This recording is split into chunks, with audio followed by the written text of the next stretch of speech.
Buenos días a todos y a todas. Bienvenidos a esta jornada de presentación. Mi nombre es Consuelo Jiménez Pardo y soy voluntaria de Médicos del Mundo España.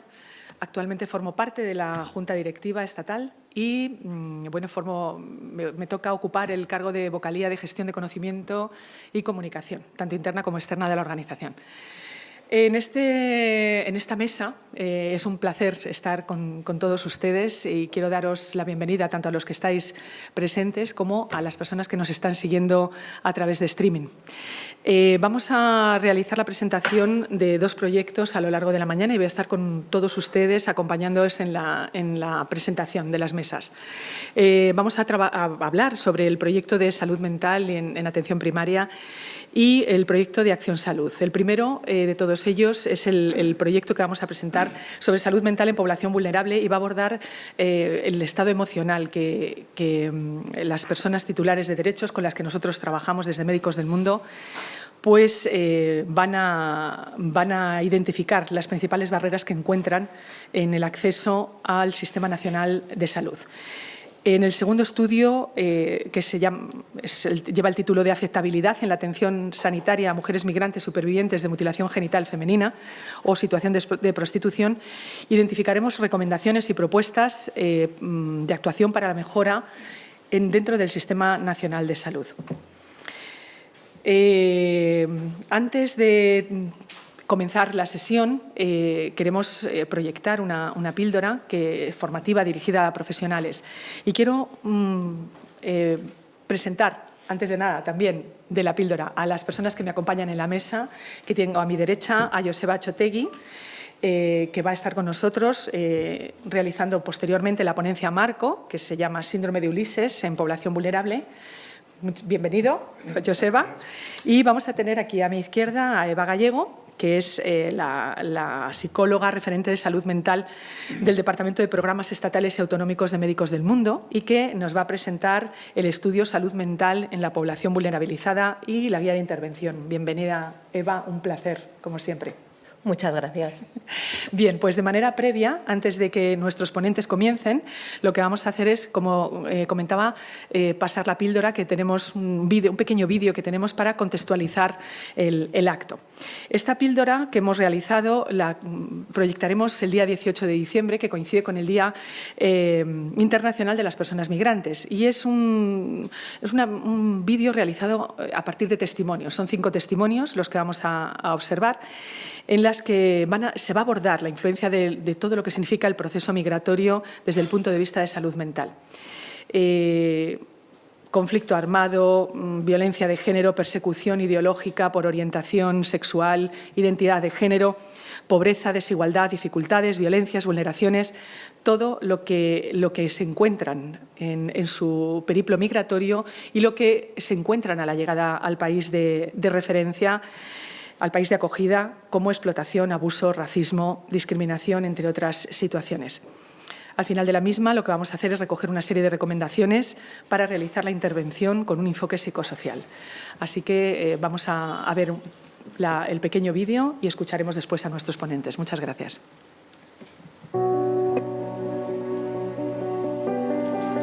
Esto también es salud mental. ¿Tiene el proceso migratorio impacto en la salud mental?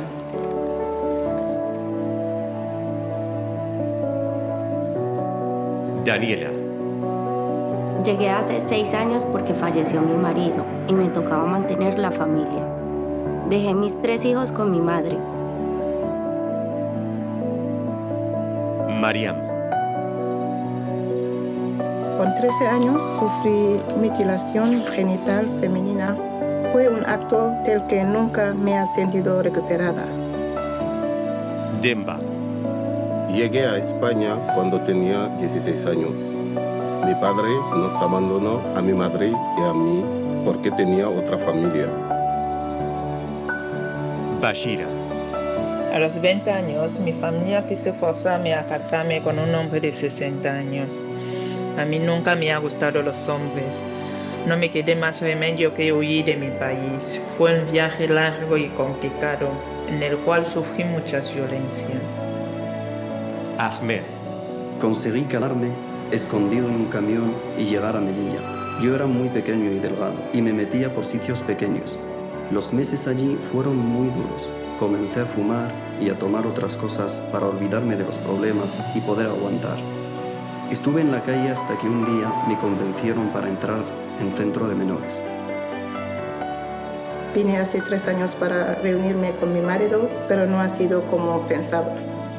He tenido muchos problemas de convivencia. Él no era igual que cuando iba a verme de vacaciones a mi país. Aquí no me dejaba salir de casa, me gritaba, me golpeaba. Hasta el año pasado estuve en prostitución. Sin papeles era la única forma de poder enviar dinero. A mi madre le dije que cuidaba de una señora mayor. Me daba mucha vergüenza. Sonaba un timbre y yo temblaba.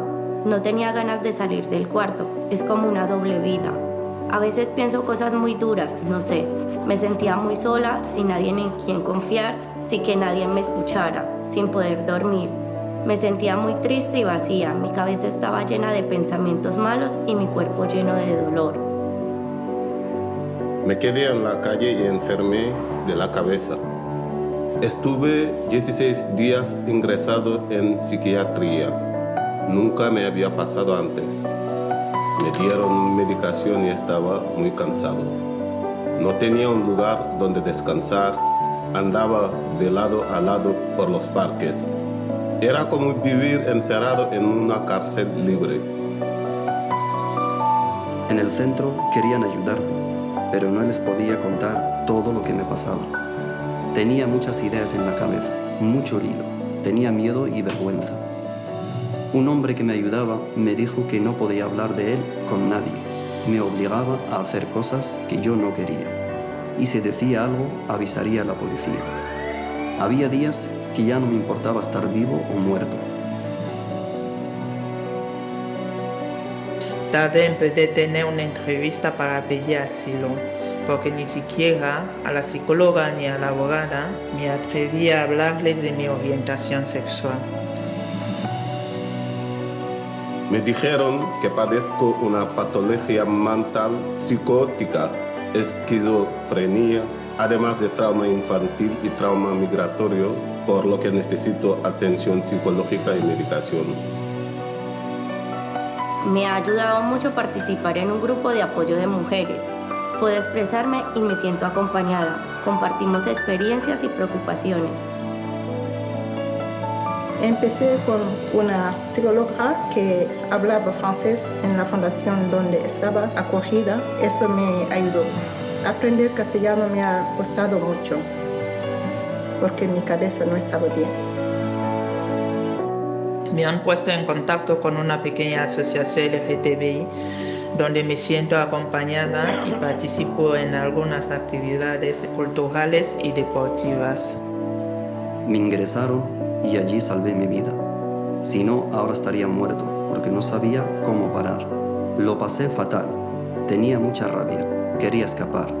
Pero poco a poco me fui poniendo mejor y empecé a estudiar y a hacer deporte. El deporte me ayuda, me hace conectar con mi cuerpo de forma más sana. Cuando tuve un lugar donde descansar, un horario y una rutina, mi cabeza cambió. Mejoré mucho. Pero no pude tener tarjeta sanitaria porque no consideran válidos mis papeles para expedir un certificado de patrón. Me encontró sin la cobertura sanitaria necesaria para poder lograr una mínima estabilidad mental y una mejor calidad de vida. Estoy recibiendo apoyo psicológico y tratamiento. Al principio no quería. Tenía la sensación de que todo el mundo pensaba que estaba loca, que no me creían. Pero al final accedí. Me está sirviendo mucho para relacionarme mejor con otras personas, expresar de forma más sana mis emociones, desahogarme, sentirme libre y sobre todo a salvo y respetada. Quiero seguir encontrándome mejor cada día y cuidarme mucho. En el futuro me gustaría poder ayudar a otras mujeres que hayan podido sentir como yo. Emprender un viaje migratorio no tiene por qué ser en sí mismo un riesgo para la salud mental.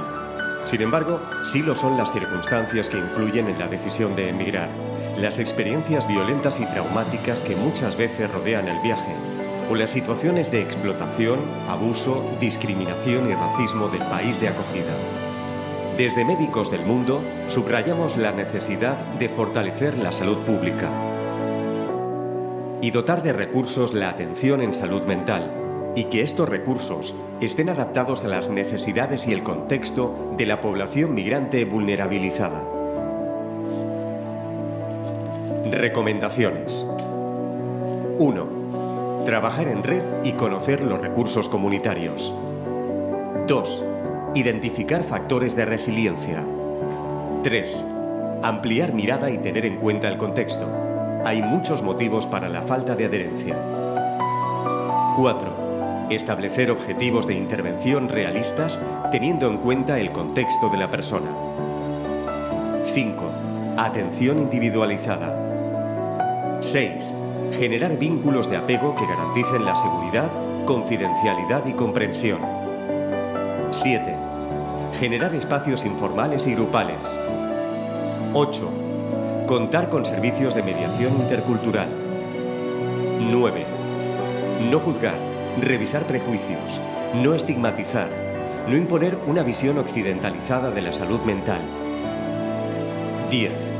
Formación en competencias culturales. Conocer los valores culturales de las personas con las que intervienes. No se puede tener salud mental si no tienes garantizados tus derechos.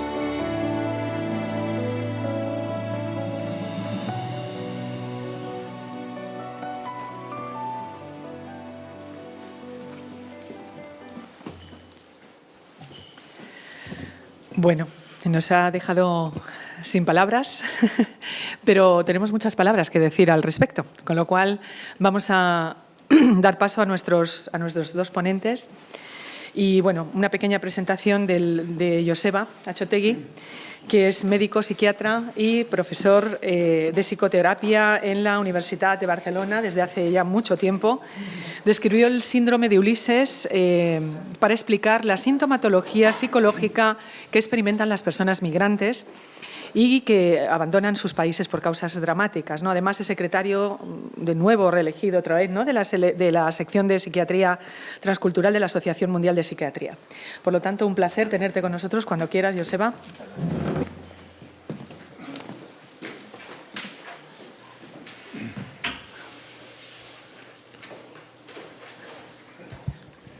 A ver, un segundo, porque las diapositivas están un poco movidas. Bueno, bien, en primer lugar, pues muy buenos días. Muchas gracias por haberme invitado. Gracias especialmente a Belén, con la que he tenido bastante contacto para preparar esto, con Silvia también, que veo que no está, pero que me hubiera gustado saludar. Gracias también, Consuelo, por las palabras de presentación. Y yo voy a intentar explicar un poco esta perspectiva del síndrome de Ulises. Lo voy a hacer desde un ángulo un poco amplio, porque es un tema muy, muy complejo, requeriría mucho tiempo. Entonces, más que detenerme en los aspectos concretos, me interesa más dar una perspectiva global, como digo, ¿no? Entonces, iré un poco rápido, pasaré bastantes diapositivas, pero me interesa sobre todo que nos quedemos con la idea global. Vamos a ver si logramos sacar esto. A ver, un segundo.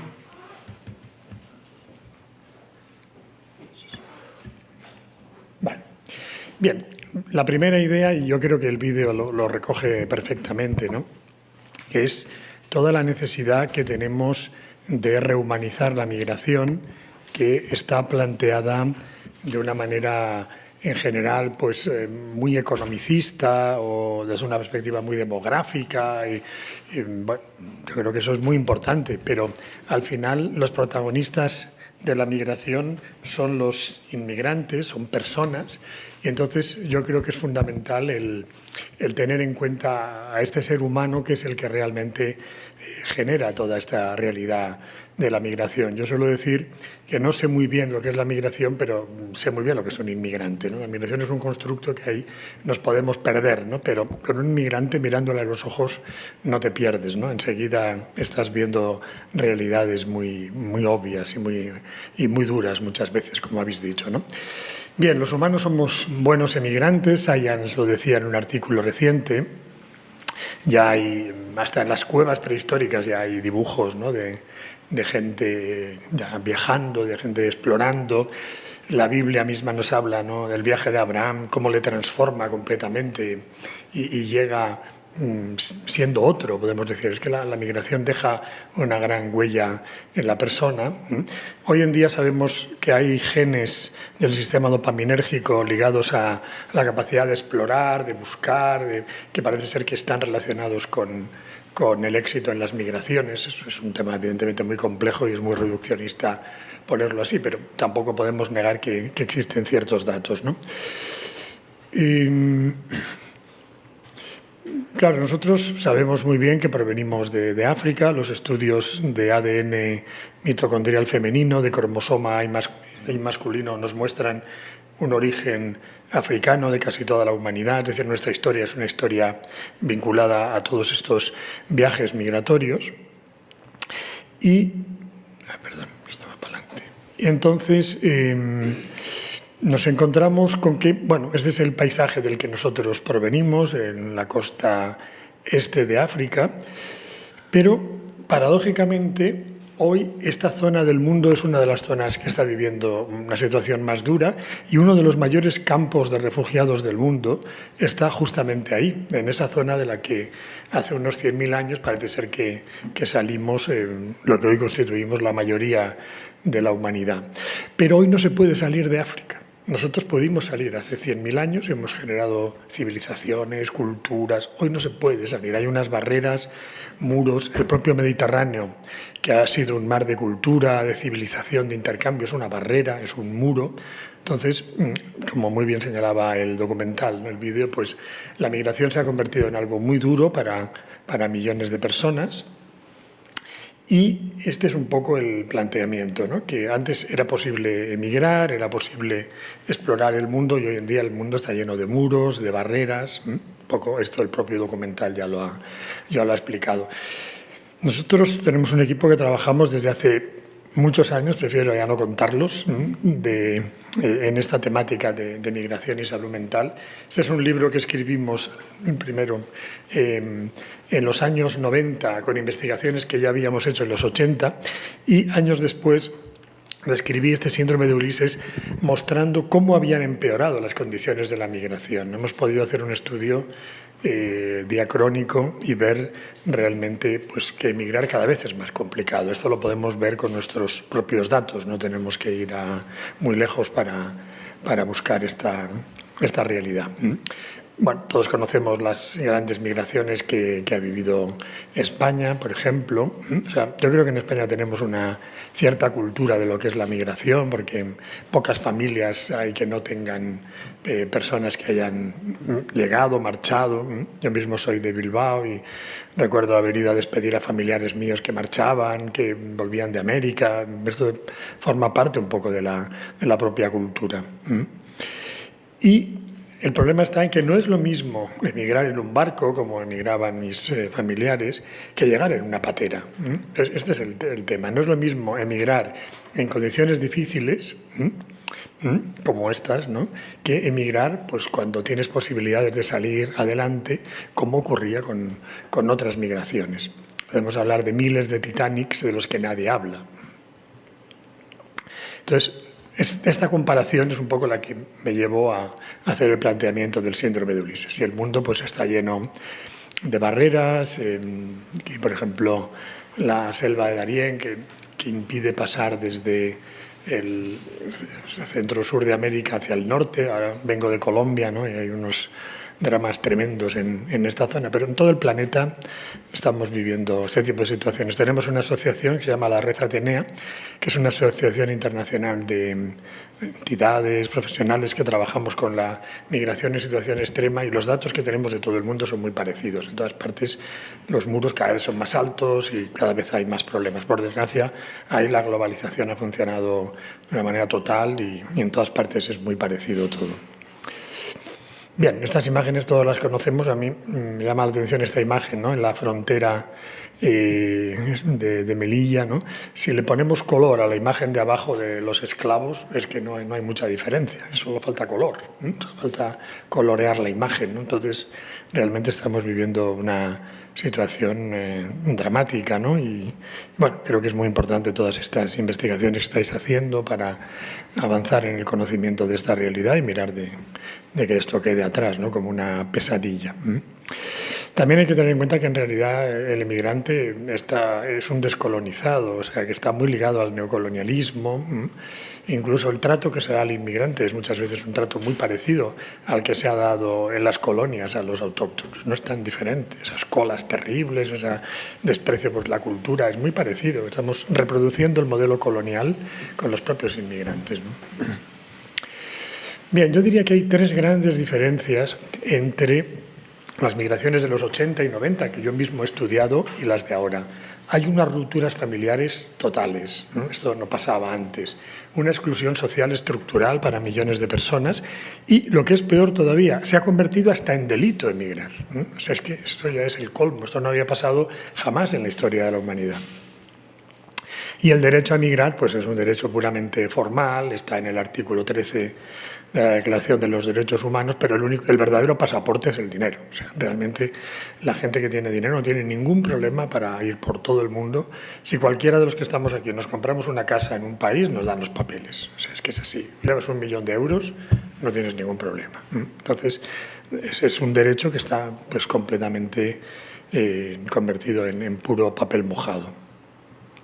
Bien, nosotros trabajamos con diferentes modelos psicológicos que intentamos integrar, y los dos conceptos que más utilizamos es el estrés y el duelo migratorio, porque son las dos únicas variables que nos unen migración y salud mental. Son dos campos que en principio no tendrían por qué estar conectados prácticamente, pero cuando hay estrés y duelo muy intenso, pues sí que aparece una conexión. Todos conocemos lo que es el estrés, lo que es el duelo, no voy a insistir en esto. Yo tengo un libro en el que describo que considero que hay 12 características específicas del duelo migratorio.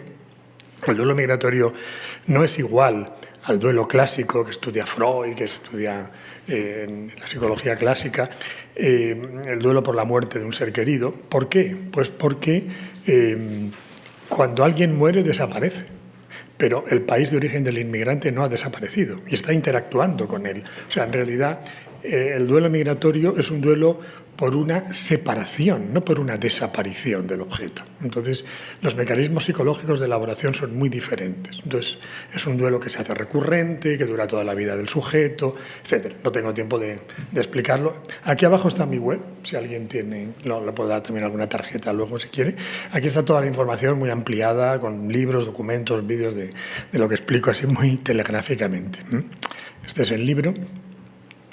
Y yo considero también que hay 7 grandes duelos en la migración. Justamente acabo de sacar un libro sobre esto. Y estos 7 duelos afectan prácticamente a todas las áreas de la vida. Por eso tiende a emigrar gente joven, gente fuerte. Hay mucha gente que dice, yo estoy muy mal aquí, pero yo de aquí no me muevo. Me moriré aquí y ya está. Otros no, otros dicen, yo aquí no me muero. Prefiero morirme por ahí, si acaso, pero yo aquí no me quedo. Entonces, realmente, por eso decíamos que está ligado un poco al sistema dopaminérgico, a factores personales que hacen que gente que migre y gente que no está en la misma situación extrema, ¿no? Entonces, estos 7 duelos serían un poco las 7 grandes áreas que yo considero que se movilizan en la migración. Luego explicaré 2 test que tenemos, que usamos en clínica y en la perspectiva psicosocial, basados en este modelo de los 7 duelos. Este es el libro que acabo de sacar. Bien, Voy un poco rápido, tenía alguna anécdota, pero no estamos para anécdotas. Vamos a los conceptos más fundamentales. Claro, en realidad el duelo es una parte solamente de lo que se vive en la migración, porque en la migración hay cosas buenas, cosas que son igual de pesadas aquí que en cualquier parte del mundo, pero hay una parte de problema, de esos 7 cambios que hay que hacer, que suponen un cierto esfuerzo. Si llega un jeque árabe aquí, por mucho dinero que tenga, no entiende ni palabra, o sea, que se va a tener que aguantar. O sea, eso es así. Entonces, hay cosas que son universales, ¿no? Pero cuando el duelo se vive en buenas condiciones, se va elaborando, la persona lo va integrando y se convierte en un aspecto que forma parte un poco de su biografía, pero no le genera ningún problema. Pero cuando el duelo no se puede elaborar, se cronifica, genera una situación de crisis permanente y esto sí que afecta a la salud mental. Y este es justamente el área del síndrome de Ulises. Yo distingo 3 intensidades en el duelo migratorio. No es lo mismo emigrar en buenas condiciones, con tu familia, con trabajo. No es lo mismo emigrar con dificultades que puedes superar que emigrar en situación extrema. Entonces, ahí es muy difícil salir adelante. Entonces, hablamos de duelo migratorio, sí, pero no es lo mismo el ejecutivo que llega a Madrid de la Pepsi Cola, ¿no? Y que le ponen aquí un piso y, bueno, pues es una migración muy diferente del que llega en una patera. Todos son emigrantes, claro, pero... Y entonces, justamente, el síndrome de Ulises es una variante extrema del duelo migratorio. No es... algo que sea especial, que sea, no, es emigrar, pero en condiciones extremas. Y ya adelanto que yo considero que esto no es ninguna enfermedad.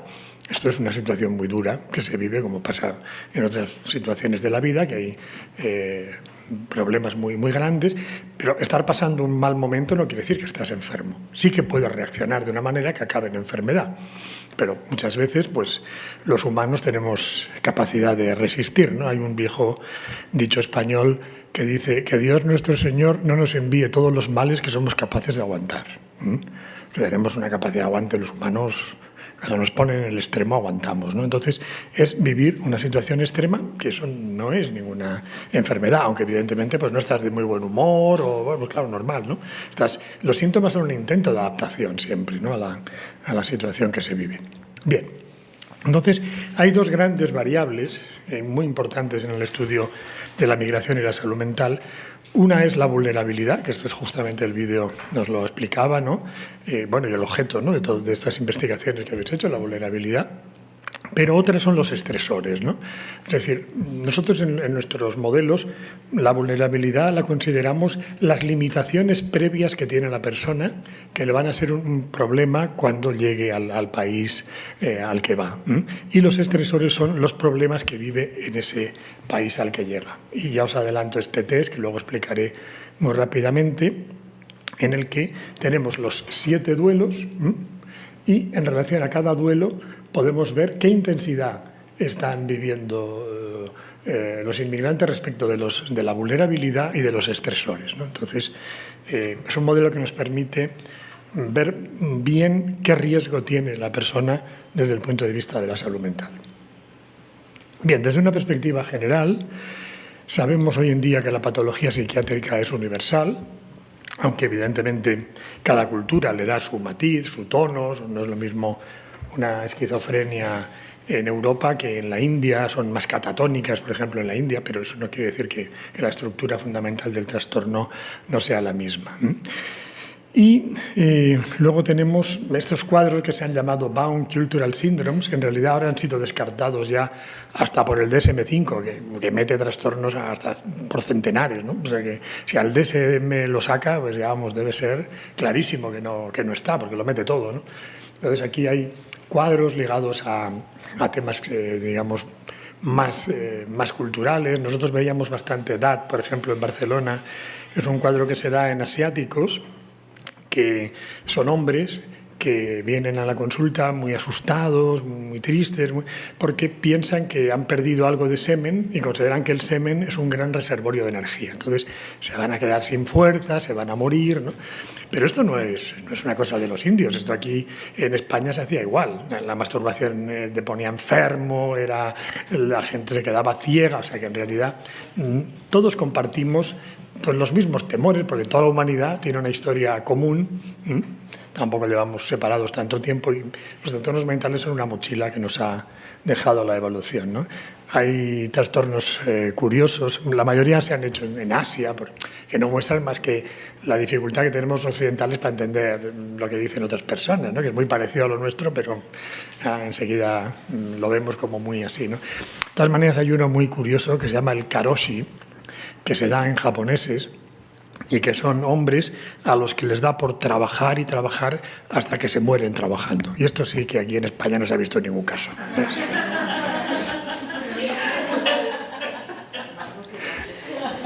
Bueno, y entonces lo que sí que tiene el inmigrante fundamentalmente pues es estrés, sufrimiento, son gente fuerte, resiliente, y por eso hacemos este planteamiento del síndrome de Ulises, ¿no? En realidad el síndrome de Ulises pues tiene dos elementos, los estresores, los problemas y los síntomas, que no son más que el intento de adaptación, ¿no? Es decir, ¿por qué uno duerme mal? Pues porque está intentando todo el rato pensar qué hará, que bueno, es un intento de adaptación, no es ninguna cosa tan extraña, ¿no? Que uno duerma mal, a todos nos pasa, uno tenemos un problema, ¿no? Bien, ¿cuáles son estos estresores? Pues ya ha salido también en el vídeo, la soledad forzada. Tenemos grupos con mujeres bolivianas que nos dicen todo por los hijos pero sin los hijos. En fin, yo creo que eso el vídeo también lo ha recogido. Esto afecta al apego, que es un instinto fundamental que está roto para millones de personas. Recuerdo el caso de un chico que veíamos, yo dirijo un dispensario en la zona del puerto de Barcelona desde los 90, allá es donde hemos investigado, donde hemos recogido los datos. Recuerdo el caso de un chico ecuatoriano que me enseñaba un papelito, se había reagrupado y tenía apuntado en un papelito: hazte duro, endurece tu corazón.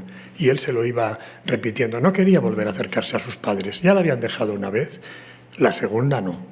Él ya no se acercaba a nadie, ¿no? Que un chavalito lleve esto, ¿no? Es que te rompe, ¿no? Pero es que esto no solo afecta a los que están aquí, ¿no? A los que han venido, los que han emigrado, estos chicos que acaban llegando. ¿Qué pasa con los que quedan allá? Es tremendo lo que están viviendo estos niños que son huérfanos en vida. Hay esta ciudad en los Andes, en Ecuador, en el que se han descrito 62 casos de niños suicidados.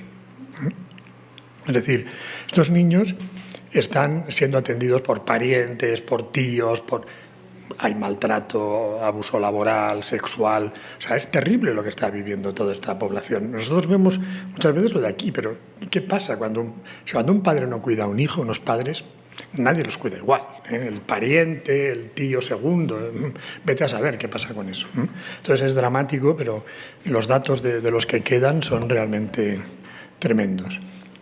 Yo tengo un blog también en el Diario Público en el que tengo muchos casos explicados. Si alguien quiere consultarlo, pues a través de mi propia web lo puede ver.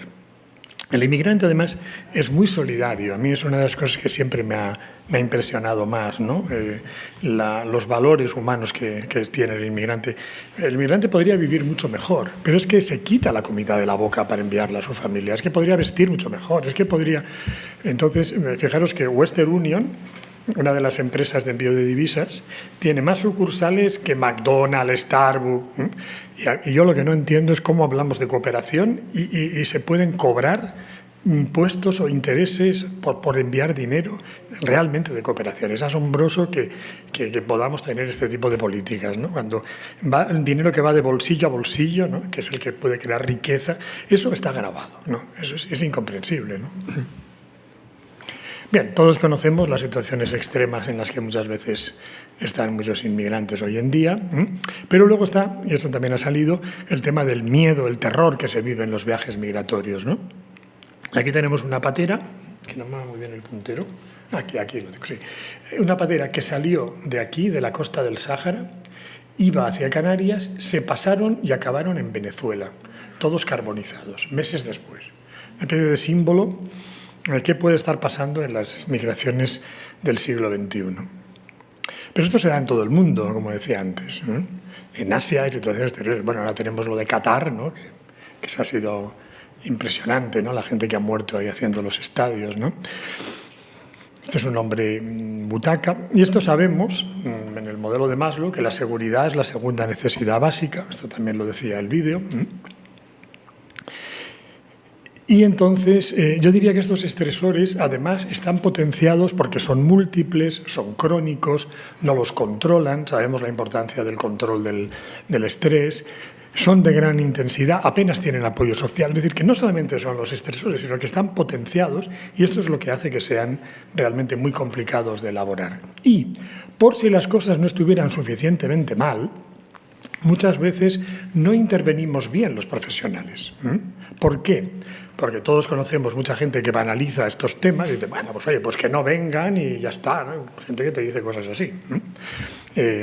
No hay ninguna organización internacional que realmente vele por los inmigrantes. La ONU, la OMS hacen declaraciones muy bonitas. Yo conocía en Ginebra, la OMS tenía a una psicóloga a media jornada para cuidar la salud mental de todo el planeta. Esta sí que estaba estresada también, porque la pobre, vamos, aquello era, o sea, bueno, un desinterés.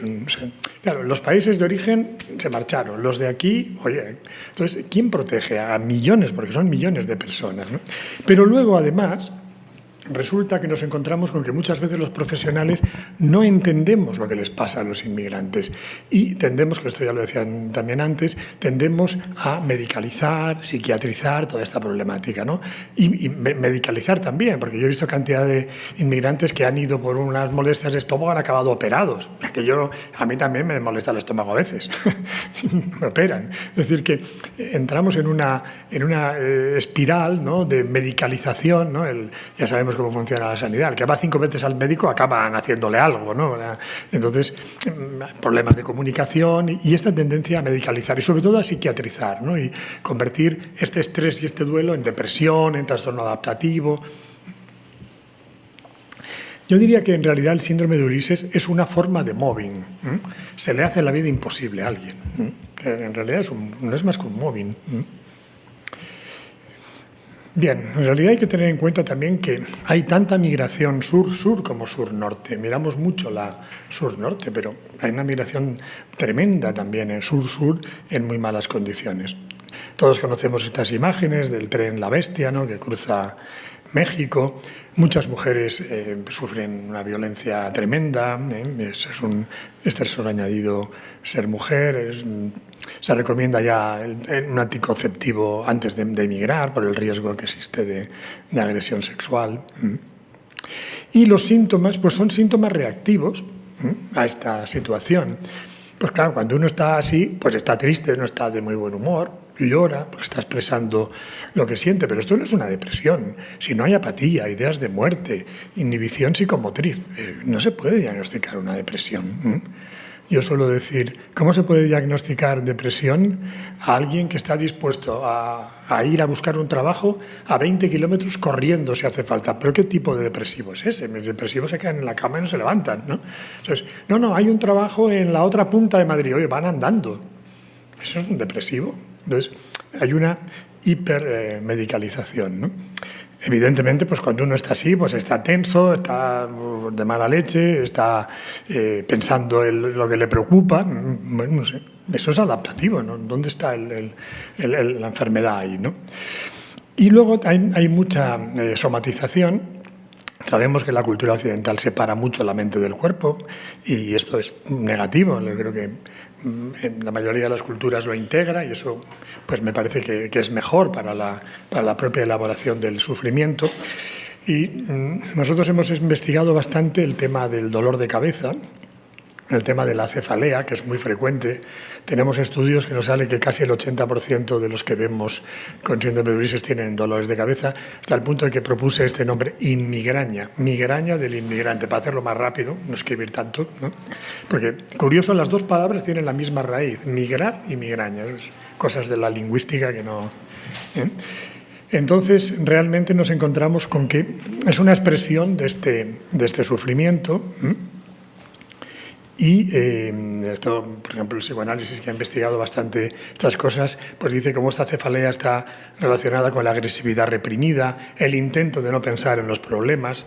Hay un viejo dicho judío que dice: ponte una piedra en el zapato y se te habrán acabado todas las preocupaciones. Ese día ya no piensas en nada más, ¿no? O sea, pues mejor que te duela el zapato que no que estés pensando en tu hijo que está allá, que habrá sido de él, en dónde vas a comer. Bueno, pues son defensas, ¿no? Al final, ¿no?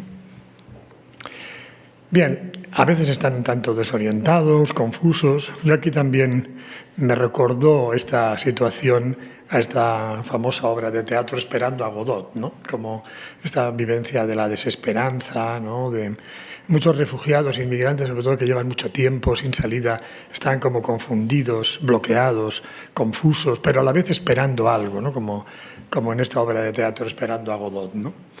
Yo creo que hay textos de Esperando a Godot que se parecen un poco a las consultas, ¿no? Dice: estoy cansado, vámonos, no podemos, ¿por qué? Esperamos a Godot. Es cierto, entonces, ¿qué hacemos? No hay nada que hacer, yo ya no puedo más.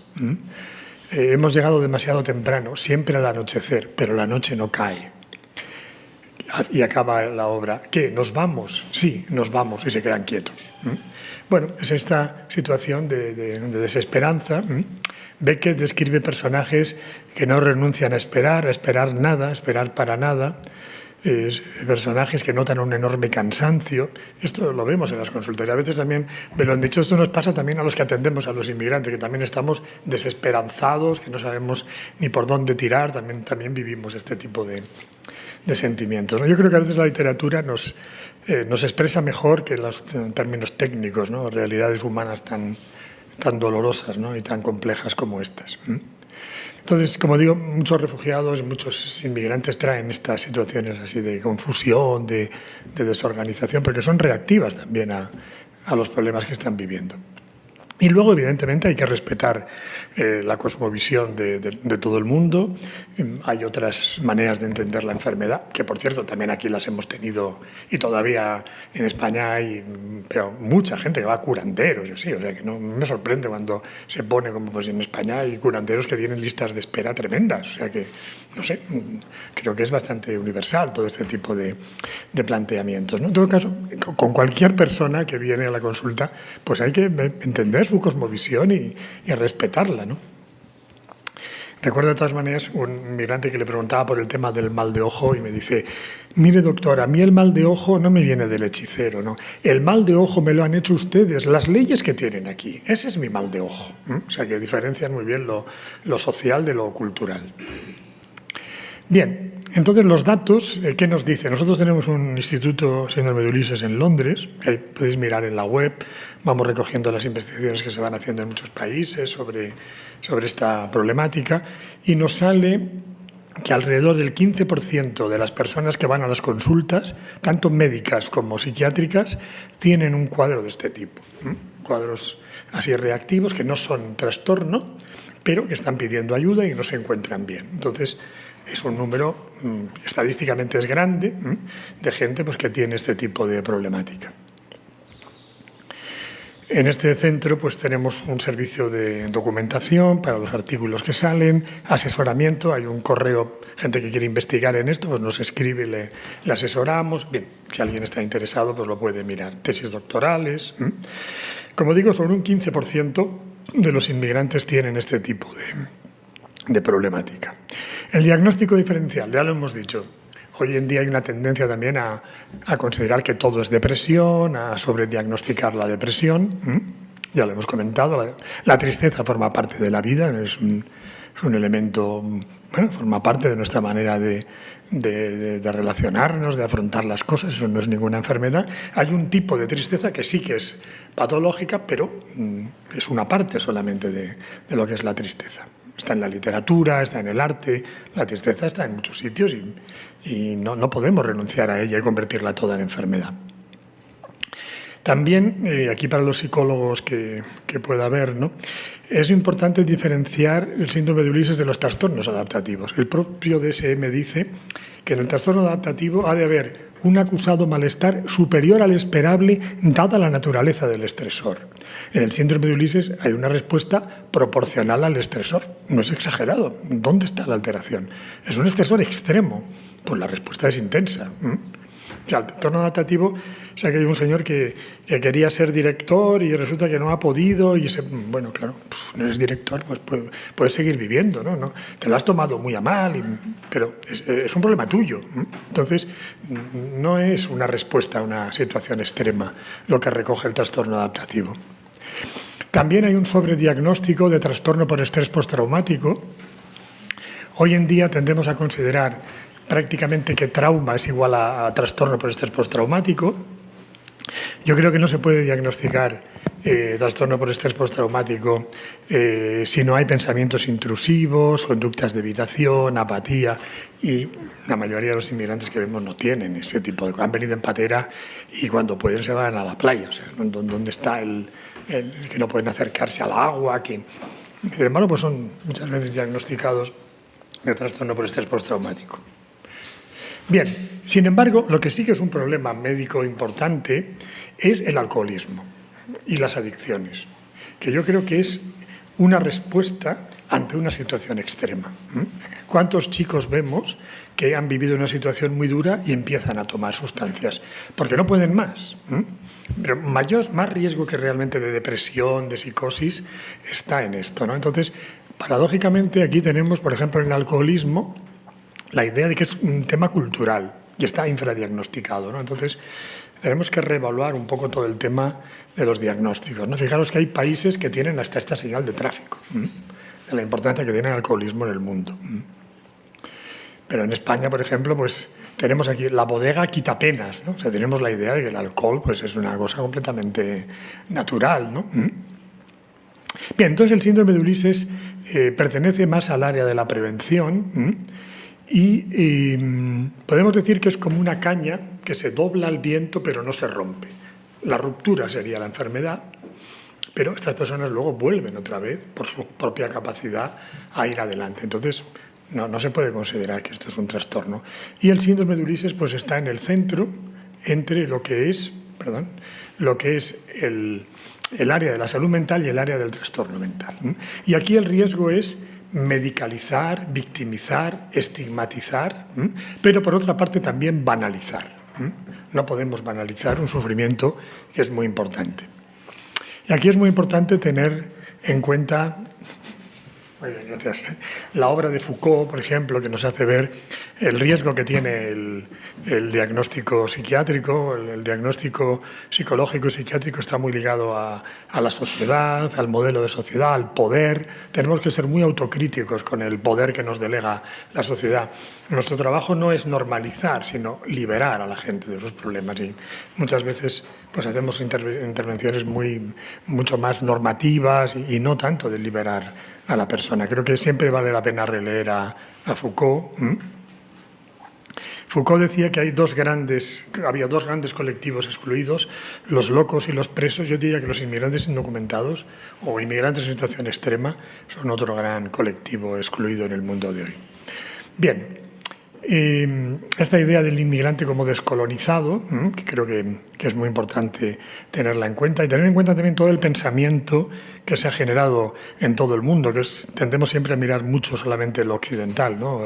Tenemos a Neceser, a Michael Barca, mucha gente que ha trabajado en todo el mundo aportando ideas, ¿no? Y que tenemos una visión muy eurocéntrica de toda la realidad, ¿no? Entonces es muy importante todo este planteamiento, ¿no? De los subalternos que se plantea, el movimiento que aparece en la India. Es muy importante tener en cuenta esta perspectiva mucho más crítica con el colonialismo. Bien, desde la perspectiva de la evaluación, voy un poco rápido, que me quedan 10 minutos. Tenemos dos escalas, dos test. Este test que se llama la escala Ulises, el que he explicado antes muy rápidamente. Este test que hace, nos estudia los 7 duelos y vemos la vulnerabilidad y los estresores de cada duelo. Esto nos permite ver, ¿esta persona tiene riesgo? ¿No tiene? esta persona está viviendo situación extrema, no, en cada duelo podemos verlo y esto nos permite hacer un plan de intervención. Justamente ahora en Colombia hemos planteado un programa al gobierno colombiano con los millones de venezolanos que hay allá para hacer una intervención de este tipo, porque evitamos mucho la medicalización. Una persona que no tiene alta vulnerabilidad no tiene por qué entrar en un programa psiquiátrico. Es la vulnerabilidad el principal factor de riesgo. Bien, no tengo mucho tiempo de explicarlo con detalle, luego en el diálogo, si acaso, ya lo comentamos. Y tenemos otro test, estos son los estudios de fiabilidad del test, otro test que se llama el test del kayak, que este test lo que estudia es cómo elabora la persona el duelo migratorio. En la escala Ulises vemos el contexto de la persona, su historia y sus problemas. Pero ahora vemos qué hace la persona, porque podemos reaccionar de muchas maneras. Hay quien se ahoga en un vaso de agua y quien es capaz de superar una tempestad, ¿no? Entonces, hay que ver también a la persona, porque ahí además es donde más podemos intervenir. En la historia de una persona poco se puede intervenir. Y en los estresores que hay aquí, pues nosotros no cambiamos las leyes. Entonces, pero lo que hace la persona, ahí sí que podemos ayudarle más. Entonces, este test es un test basado en el modelo evolucionista. Yo soy profesor de psicología y psiquiatría evolucionista y nosotros hemos aplicado un test a esta realidad. También se usa para el estudio de la personalidad. Bien, este test lo explico telegráficamente y luego, si alguien está interesado, ya nos puede escribir o consultarlo, hay un libro también. Se basa en el cruce de dos ejes. Un eje que mide la actividad, creo que es un eje muy intuitivo. Abajo está la ausencia de actividad o muy poca actividad y arriba la máxima actividad. Esto lo decimos todo, estoy bajo, no te vayas arriba, bueno, son temas muy intuitivos. Y en el medio, pues más o menos como solemos estar habitualmente. Y un segundo eje nos dice hacia dónde se dirige la actividad. Y desde el punto de vista evolucionista hay dos grandes direcciones en la actividad: explorar y buscar recursos para sobrevivir y proteger los recursos que tenemos. Estas son las dos grandes direcciones que tiene la actividad. Entonces, ¿qué hacemos? Cruzamos los dos ejes y vamos a intentar poner los funcionamientos psíquicos en función de la interacción que tienen con los dos ejes. Grado de acción y exploración, grado de acción y protección. Bueno, y a partir de aquí construimos un modelo que ahora no tengo tiempo de explicar con detalle, porque además es un modelo etológico y bueno, sería bastante complicado de explicar. Hacemos seminarios sobre esto, si alguien está interesado. Y entonces aquí, a partir de esta idea tan simple, vamos a poner una gran parte de los funcionamientos mentales dentro de este esquema. En el centro, que como decíamos es la situación como más natural, no estamos ni arriba ni abajo, ¿no? Ni estamos a tope de protección ni a tope de exploración, más o menos como solemos estar habitualmente. En el centro están los funcionamientos más normales, más adaptativos, aquí salen. Y en los extremos, el modelo evolucionista piensa que lo normal, lo adaptativo, llevado al extremo se convierte en desadaptativo. Entonces, lo que está en el extremo, en los compartimentos exteriores, va a ser desadaptativo y lo que está en el centro es lo más adaptativo. Entonces, ahí vamos a intentar ver las conductas del inmigrante en relación a los 7 duelos respecto de cómo los elabora. Ahora lo explicaré con un ejemplo. Y entonces tenemos, como digo, en el centro está lo adaptativo, que llevado al extremo es lo desadaptativo. Por ejemplo, el control es adaptativo, pero llevado al extremo es obsesivo. Es decir, si yo quiero saber a qué hora sale mi tren de vuelta, pues me miro el móvil o me miro la información, me miro una vez, 2 veces, así. Pero si me paso la tarde mirando a qué hora sale, se me va el tren. Entonces, el exceso de control es desadaptativo. Lo mismo pasa con la asertividad. La asertividad es buena, pero si estás peleando todo el día con todo el mundo, pues eso es muy desadaptativo. Es un poco la misma idea. En el centro está lo que es adaptativo, que llevado al extremo se convierte en desadaptativo o patológico. Y intentamos ver la conducta del inmigrante en cada uno de los duelos con este planteamiento. Es decir, por ejemplo, en el tema de la lengua, ¿Qué actitud tiene el inmigrante? Tiene una actitud obsesiva, se quiere aprender el español, toda la gramática con todas las excepciones, entonces no lo sabemos ni nosotros, ¿no? Pero hay quien dice, no, yo voy a aprender español entero, todo. Eso es una barbaridad. O quien se pone paranoide, yo no quiero aprender, a mí esto es una imposición. Bueno, muy bien, luego vas a tener problemas, ¿no? O quien se pone depresivo, no, yo no lo voy a poder hacer, esto es imposible. O el que se pone maníaco y dice, voy a aprender español en una tarde. Muy bien, pues después ya no seguirás estudiando porque pensarás que has fracasado. Esas defensas son muy importantes de entender, ¿no? Y esto es lo que plantea el modelo. Esto lo aplicamos a los 7 duelos. Voy a poner un pequeño ejemplo. Esta es una mujer boliviana que está en España, está en Barcelona y tiene a sus hijos en su país de origen. Lleva tiempo ya sin verles y está muy preocupada, se siente culpable, que ha dejado a sus hijos, que hacen allá, ¿no? Seguramente tiene motivos también para estar preocupada. Y entonces hay un día en que empieza a obligarles a que con el móvil le filmen todas las habitaciones de la casa a ver cómo están. Y esto empieza incluso a hacerlo ya varias veces al día. Claro, los hijos empiezan a estar ya un poco, jolín, mamá, otra vez, venga, abre ese armario, fílmame, ¿no? Bueno, ¿qué ocurre? Pues que esta mujer está desarrollando un funcionamiento obsesivo. Como tiene tal angustia por la separación con los hijos, pues hace un hipercontrol, está continuamente controlando. Esto evidentemente le genera una gran angustia. Los hijos pueden acabar ya incluso no haciéndole caso. Va a ser terrible todo esto, ¿no? Entonces, ¿qué ocurre? Pues que con el test del kayak tenemos unos indicadores para ver en cada duelo qué defensa se está utilizando. Si una defensa es maníaca, una defensa obsesiva, una defensa paranoide. Y entonces podemos ayudar a la persona a que lo elabore mejor.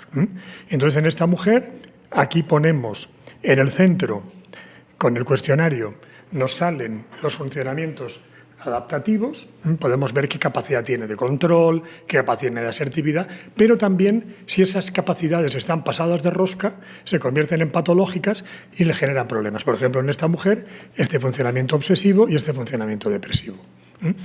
Aparecen este tipo de funcionamiento de culpabilizarse y de intentar hipercontrolar. ¿Qué hay que hacer? Por eso se llama kayak, porque es un equilibrio.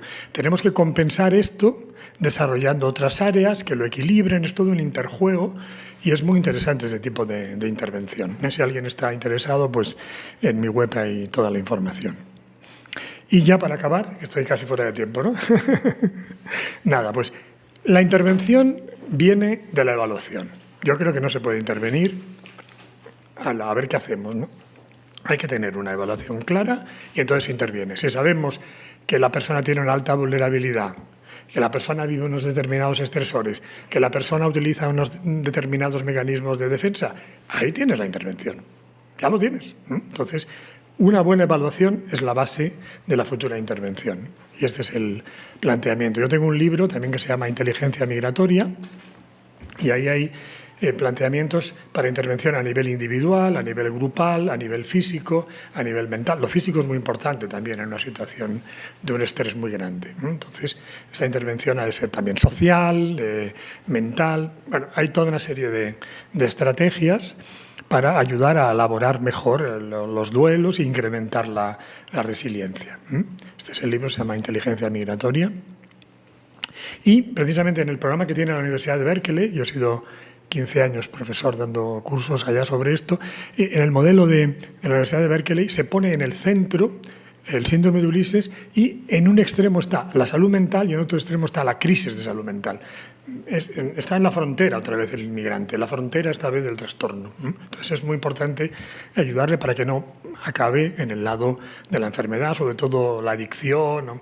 En una situación de gran desesperación cualquier persona puede salir por cualquier lado, ¿no? Entonces es muy importante esta ayuda, esta prevención para evitar que puedan realmente aparecer entonces problemas psiquiátricos. La intervención ha de ser psicosocial, fundamentalmente psicoeducativa, con una perspectiva muy transcultural. Si alguien tiene un trastorno mental, evidentemente ya se hace una intervención mucho más psiquiátrica, pero si no hay trastorno mental, si hay un problema de tipo adaptativo, de estrés crónico y múltiple, como es el síndrome de Ulises, pues la intervención no tiene por qué ser médica, ¿no? Se puede basar en estos planteamientos. No voy a explicar ya por qué Ulises, porque creo que es una imagen que todos tenemos, ¿no? Pues esta última hace 10 días, ¿no? Aquellos que llegaron de Senegal en el timón de un barco, ¿no?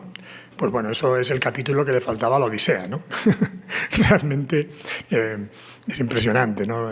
La realidad que supera la imaginación, ¿no? O sea, estamos viendo situaciones tremendas y no hace falta explicar por qué hablamos de Odiseas, ¿no? Y en la situación de la migración actual.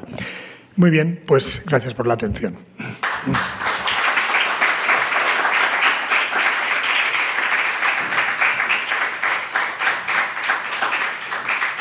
Muchísimas gracias, Joseba, un placer escucharte. Me quedo con tres cosas, bueno, me quedo con toda tu charla, pero me quedo con tres cuestiones importantes que voy a, antes de dar paso a la siguiente ponente y a las preguntas que habrá al final, después de... Me quedo con cosas básicas como que los protagonistas de la migración son los migrantes y los seres humanos somos muy buenos migrantes, que migrar que es cada vez más complicado, los muros son cada vez más altos, y que la exclusión social para millones de personas que sufren persecución incluso por migrar, cuando la migración es un derecho. Y me vas a permitir la licencia, me encanta la historia antigua, y si Ulises hubiera tenido un kayak, le hubiera venido también bastante bien. Simplemente, disculpa. Bueno, voy a dar paso a Eva Gallego, a mi compañera también que tengo a la izquierda. Y bueno, pues va a presentar el estudio de salud mental en la población vulnerabilizada y la guía de intervención. Quiero decir de Eva que, aparte de compañera de la casa, bueno, es psicóloga social, es psicóloga sanitaria también, lleva 20 años trabajando en el tercer sector con personas vulnerabilizadas, supervivientes de violencia y en contextos migratorios, con lo cual yo creo que es una autoridad a la hora de hablar del siguiente tema. Un placer escucharla y aprenderemos como siempre. Dale, Eva.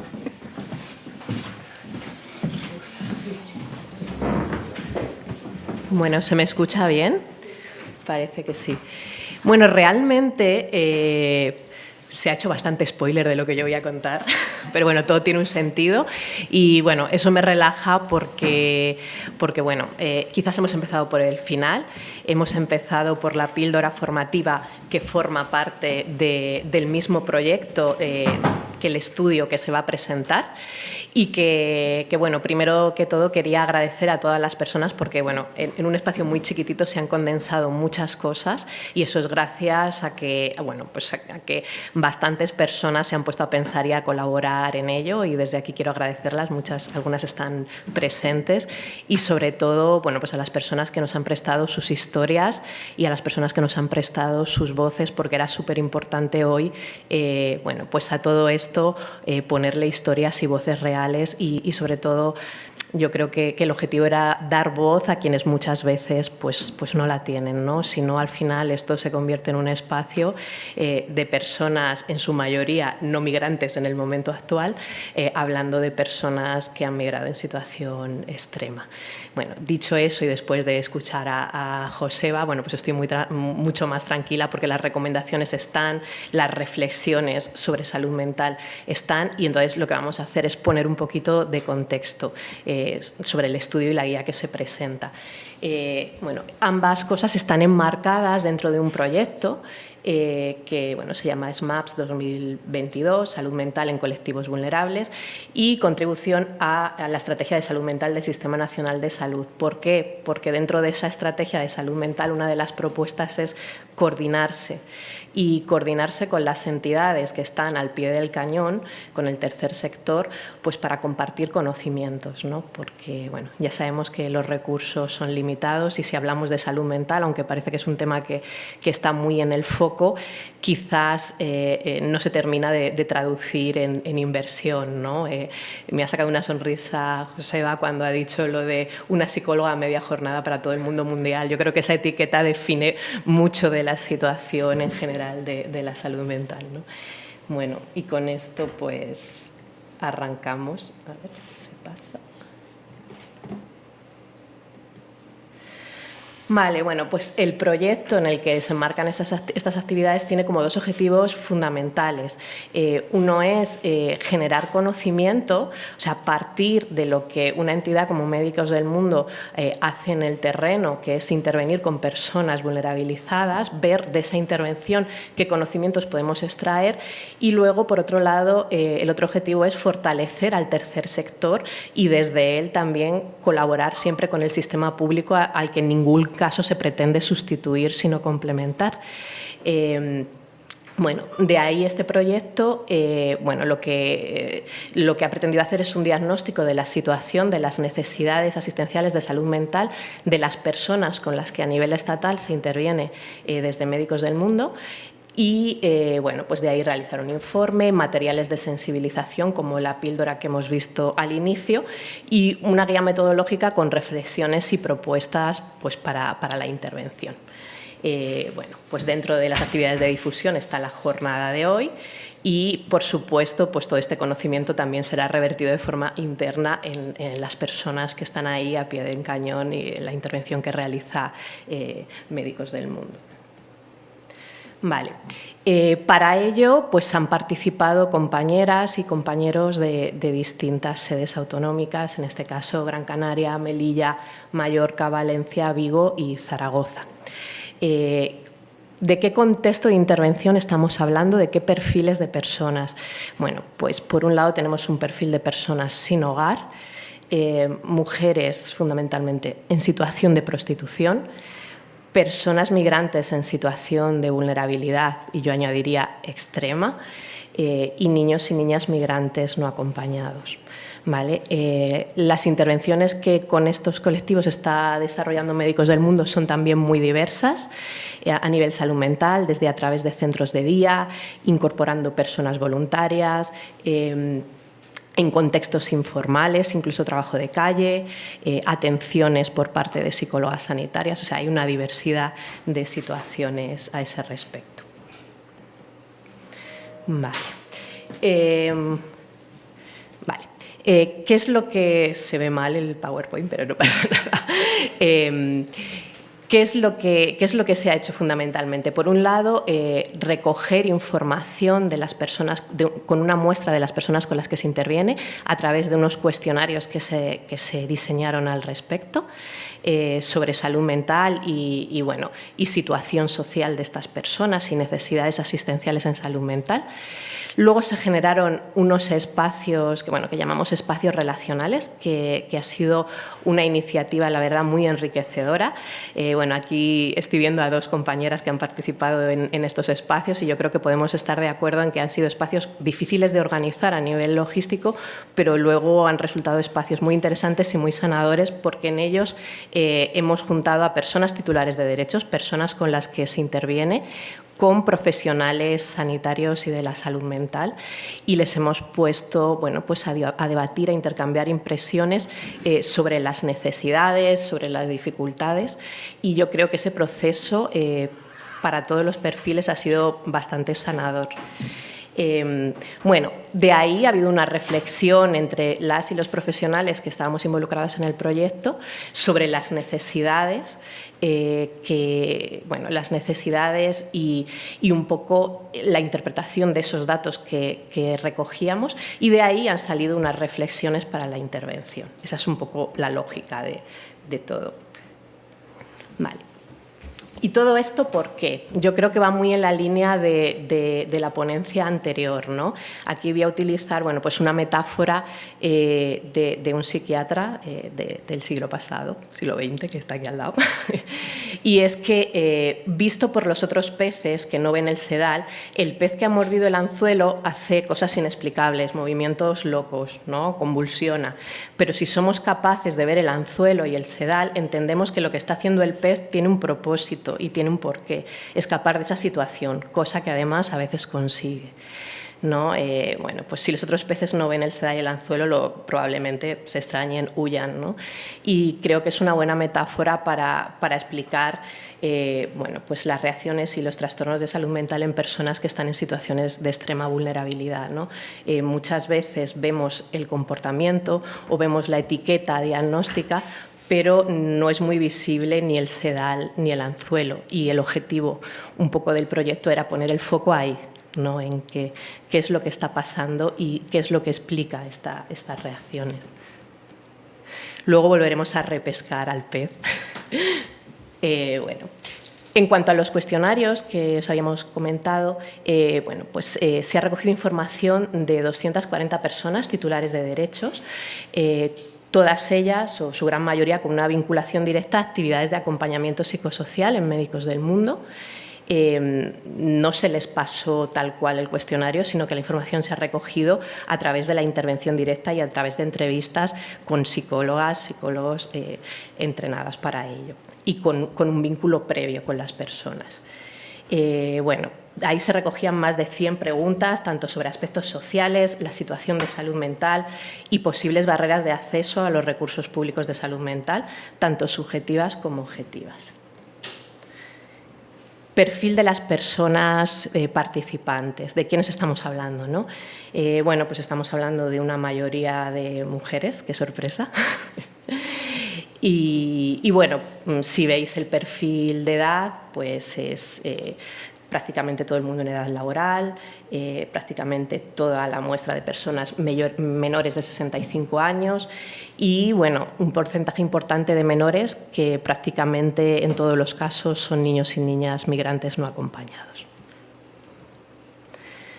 En cuanto a origen, pues eso explica un poco el hecho de que hayamos elegido esta semana y el Día Internacional de las Migraciones para presentar el estudio, porque el 74,5% de las personas en las que se ha realizado el estudio tienen en este momento una nacionalidad distinta de la española. El 22% se encuentran en situación administrativa irregular. El 91% refería tener cobertura sanitaria. El 52% lleva más de 10 años en España y el 30% lleva menos de 3 años en España. Vemos pues las nacionalidades mayoritarias, que sería Marruecos, Colombia, y luego la diversidad es enorme. Y en la siguiente diapositiva lo hemos querido clarificar un poco porque, si quitamos de la muestra ese 25 aproximadamente % de personas españolas y dividimos por regiones geográficas, vemos que pues más de la mitad de las personas procedían de América Latina, seguidas del Magreb, África Occidental y luego hay un 9% de origen europeo. ¿Vale? Un detalle importante es que el 46% tiene una lengua materna distinta al castellano y esto es bastante relevante, ya lo hemos visto antes en todo lo que tiene que ver con el acceso a los servicios y recursos de salud mental. Se intentaron clasificar un montón de posibles factores de riesgo o vulnerabilidad, dentro de que todas las personas estaban en un contexto bastante vulnerable. Y llama bastante la atención que dentro de los principales factores tenemos la exposición a agresiones, violencias de género y los problemas de consumo. Importante también, el 18% de la muestra son personas que refieren haber tenido intentos autolíticos previos. Y en la mayoría de los casos las personas aunan más de un factor de riesgo. Vale. En cuanto al preguntar por las dificultades al acceso al sistema, pues aquí ya nos empiezan a salir los papeles, ¿no? El tema de la documentación, el carecer de padrón, el encontrarse en una situación irregular, el desconocer los trámites y algo que se va a estar repitiendo constantemente es no me han derivado, no consigo acceder a los recursos de salud mental porque no me derivan. Vale. En cuanto a barreras objetivas, la primera barrera que podemos entender todas muy bien porque esa quizás la compartimos, ¿no? Es la demora de las citas.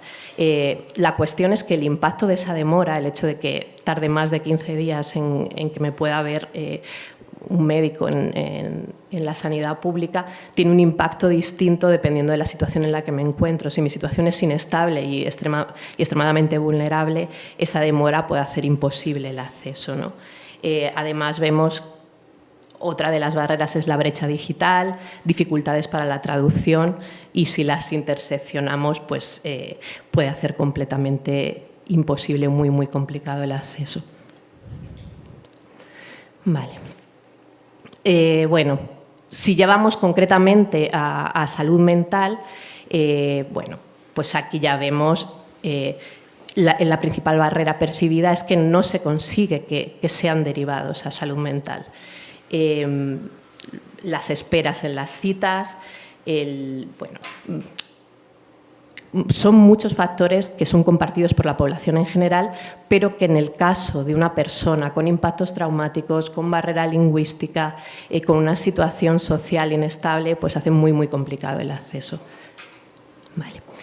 En cuanto a barreras más subjetivas de carácter cultural, bueno, un dato interesante es que lo que expresan las personas no es tanto bueno, una barrera real por la interpretación cultural de su malestar, que también aparece, sino la percepción de una falta de interés acerca de su contexto de exclusión. Ni siquiera he podido explicarle ni hacer que se ponga en mi lugar de entender la situación que estoy viviendo, ¿no? Y casi el 30% reconoce que en ningún caso se les ofrecieron servicios ni recursos adaptados a su situación. Vale, no sé si hasta aquí se va entendiendo todo. Yo sé que estar comentando gráficos es un poco rollete, pero bueno, es lo que nos pone un poco en contexto. Bueno, estamos poniendo el foco en ese sedal, no nos olvidemos, ¿no? ¿Qué está pasando? Cuando les preguntamos, bueno, ¿qué barreras subjetivas perciben en el acceso a los recursos de salud mental? Bueno, pues hablan de malas experiencias previas, de que no se entienden sus necesidades, en algunos casos no considera que su sufrimiento necesita una atención médica o de salud mental. En muchos casos se sienten juzgados por sus circunstancias, especialmente en contextos de calle, contextos de prostitución. Bueno, recuerdo una mujer de uno de los espacios relacionales que decía que su psiquiatra había dejado de citarla cuando le confesó que se fumaba, bueno, pues 2 porros al día para poder soportar su día a día en el contexto de prostitución, ¿no? Y ante eso pues la respuesta es, bueno, pues entonces si estás mezclando medicación con porros, pues no te cito, ¿no? Y entonces, bueno, pues evidentemente la interpretación de eso es no quieres entender mis circunstancias, ¿no? Además, se une la vergüenza por tener que explicar la situación que están viviendo. Y bueno, esto tiene mucho que ver también con lo traumático. Vale. En el caso de las personas migrantes, que ya hemos visto que eran la mayoría de las personas de las que se ha recogido la información, queríamos ver un poco qué pasaba con las etiquetas, ¿no? Estas personas tenían un diagnóstico en su país, no lo tenían. Y bueno, pues con lo que nos hemos encontrado es que solo el 12% de las personas titulares de derecho, que no eran españolas, tenían un diagnóstico previo, ¿vale? Veíamos pocos trastornos adictivos y bueno, fundamentalmente, pues eso, trastornos del estado de ánimo, algún trastorno psicótico, también muy poquitas patologías duales. Y bueno, realmente la muestra de personas que sí que tenían un diagnóstico era muy pequeña, como para sacar conclusiones, ¿no? Y bueno, también podemos preguntarnos si esto tiene que ver con el acceso a los sistemas de salud de los propios países y probablemente mucho que ver con los impactos de migrar en situación extrema también. ¿Por qué? ¿Qué pasa luego en España? Bueno, pues ahí aumentan los diagnósticos. Una tercera parte de las personas sobre las que hemos trabajado sí que han llegado a tener un diagnóstico en la salud pública en España y bueno, pues los diagnósticos cambian, ¿no? Como que parece que las etiquetas van cambiando, ¿no? Vemos, bueno, pues mucho trastorno adaptativo, depresión, ansiedad, se incrementan mucho los trastornos adictivos y sobre todo las patologías duales. Y aunque minoritario, empiezan a aparecer etiquetas de trauma o de trastorno por estrés postraumáticos. Nos parecía destacable en la muestra que como diagnóstico 4 personas tenían intento autolítico. Vale. como veíamos, lo que decíamos de los trastornos adaptativos, ¿no? Bueno, ¿qué puede haber detrás de ese diagnóstico de ansiedad? Aparte de preguntarles por las etiquetas diagnósticas que tenían, en los cuestionarios se preguntaba también por síntomas que las personas decían sufrir, ¿no? Y bueno, más del 50% de las personas encuestadas decían que de forma constante estaban con niveles de ansiedad muy altos, de forma estable o recurrente. Y bueno, el 48% decían que vinculaban esa ansiedad a situaciones sociales. Bueno, intentamos un poco rebuscar en la muestra, ¿no? Hacer un poco más de análisis para ver qué podía haber detrás de esos síntomas. Y bueno, más de la mitad de las personas relataban haber vivido experiencias traumáticas hace más de 6 meses con un impacto todavía en el momento actual. Y bueno, pues sobre todo sintomatología que podríamos, intrusiva, que podríamos asociar con trastorno de estrés postraumático en la forma de pesadillas, recuerdos intrusivos, etc. Pero el 73% de las personas no tenían otra parte de esas conductas relacionadas con el trastorno por estrés postraumático, que es la evitación. Y ahí podríamos preguntarnos por qué. Nos preguntamos por qué. Probablemente pensamos que en muchos de los casos no pueden evitar esas situaciones porque están constantemente expuestas a ellas, ¿no? Por los contextos o de calle o de prostitución o de exclusión. Bueno, ¿y en qué se apoyan entonces estas personas, ¿no? ¿Qué factores de protección hemos encontrado? Algunos aparecían en la píldora.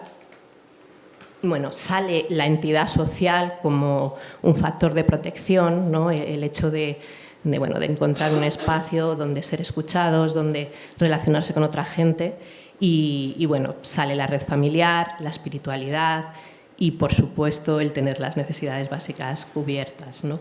¿Y qué generamos con eso? Bueno, pues el poder tener una buena adherencia a la intervención, mejorar la situación emocional y tener en general vínculos y espacios de apoyo. Vale. Lo que hemos intentado hacer para ir respondiendo preguntas es ver cómo se relacionaban los factores de riesgo que hemos visto antes con las conductas desadaptativas. Y bueno, pues nos han salido algunas cosas que yo creo que no son muy sorprendentes, como el hecho de ser menor no acompañado está vinculado con el consumo de sustancias como estrategia de afrontamiento. O la situación de prostitución nos aparece relacionada con la dependencia del alcohol, por ejemplo, ¿no? En el caso de las personas sin hogar, se vincula al aislamiento social, al consumo de drogas y a las conductas autolíticas. En la muestra estudiada también creo que es muy relevante ver que el hecho de ser mujer y haber vivido situaciones de violencia de género se relaciona con la presencia de síntomas de ansiedad en el momento actual, incluyendo síntomas propios del trastorno por estrés postraumático complejo y sostenido en el tiempo. Vale. Bueno, todo esto lo hemos cruzado con las impresiones del equipo de intervención. Según la problemática concreta, pues tenemos, los problemas van hacia un lado o hacia otro, ¿no? Hay más falta de conciencia de enfermedad en personas sin hogar, por ejemplo, o, bueno, ya lo hemos visto, ¿no? Más sintomatología traumática en mujeres en situación de prostitución. Voy a beber un poco de agua.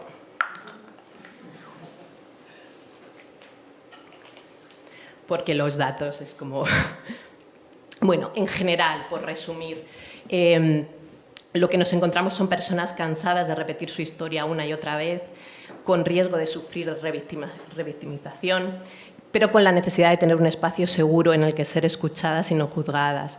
En general, perfiles de personas muy resilientes, pero con una baja percepción de sus propias fortalezas, aislamiento social, exclusión, estigmatización, altos niveles de ansiedad, trastornos adaptativos, bueno, nada que no se haya dicho antes, duelos migratorios complicados, cuyos ritmos no coinciden con los tiempos que a veces se imponen desde los servicios y las instituciones que ofrecen la atención, secuelas de experiencias traumáticas en las personas migrantes en origen y en tránsito, un índice muy alto de secuelas de violencia de género de todo tipo en el caso de las mujeres y en especial en las mujeres en situación de prostitución, problemas adictivos, trastornos de salud mental no diagnosticados en origen, sobremedicación, en algunos casos adicción a psicofármacos obtenidos en el mercado negro, sobre todo en personas en zonas de tránsito, en la ruta africana, y bueno, un impacto muy alto del viaje, sobre todo en las personas llegadas por costa. Vale. Los espacios relacionales, que ya he explicado antes un poquito cómo han sido, bueno, pues han sido esos espacios de encuentro entre titulares de derechos y profesionales. Y estos han sido un poco los perfiles, ¿no?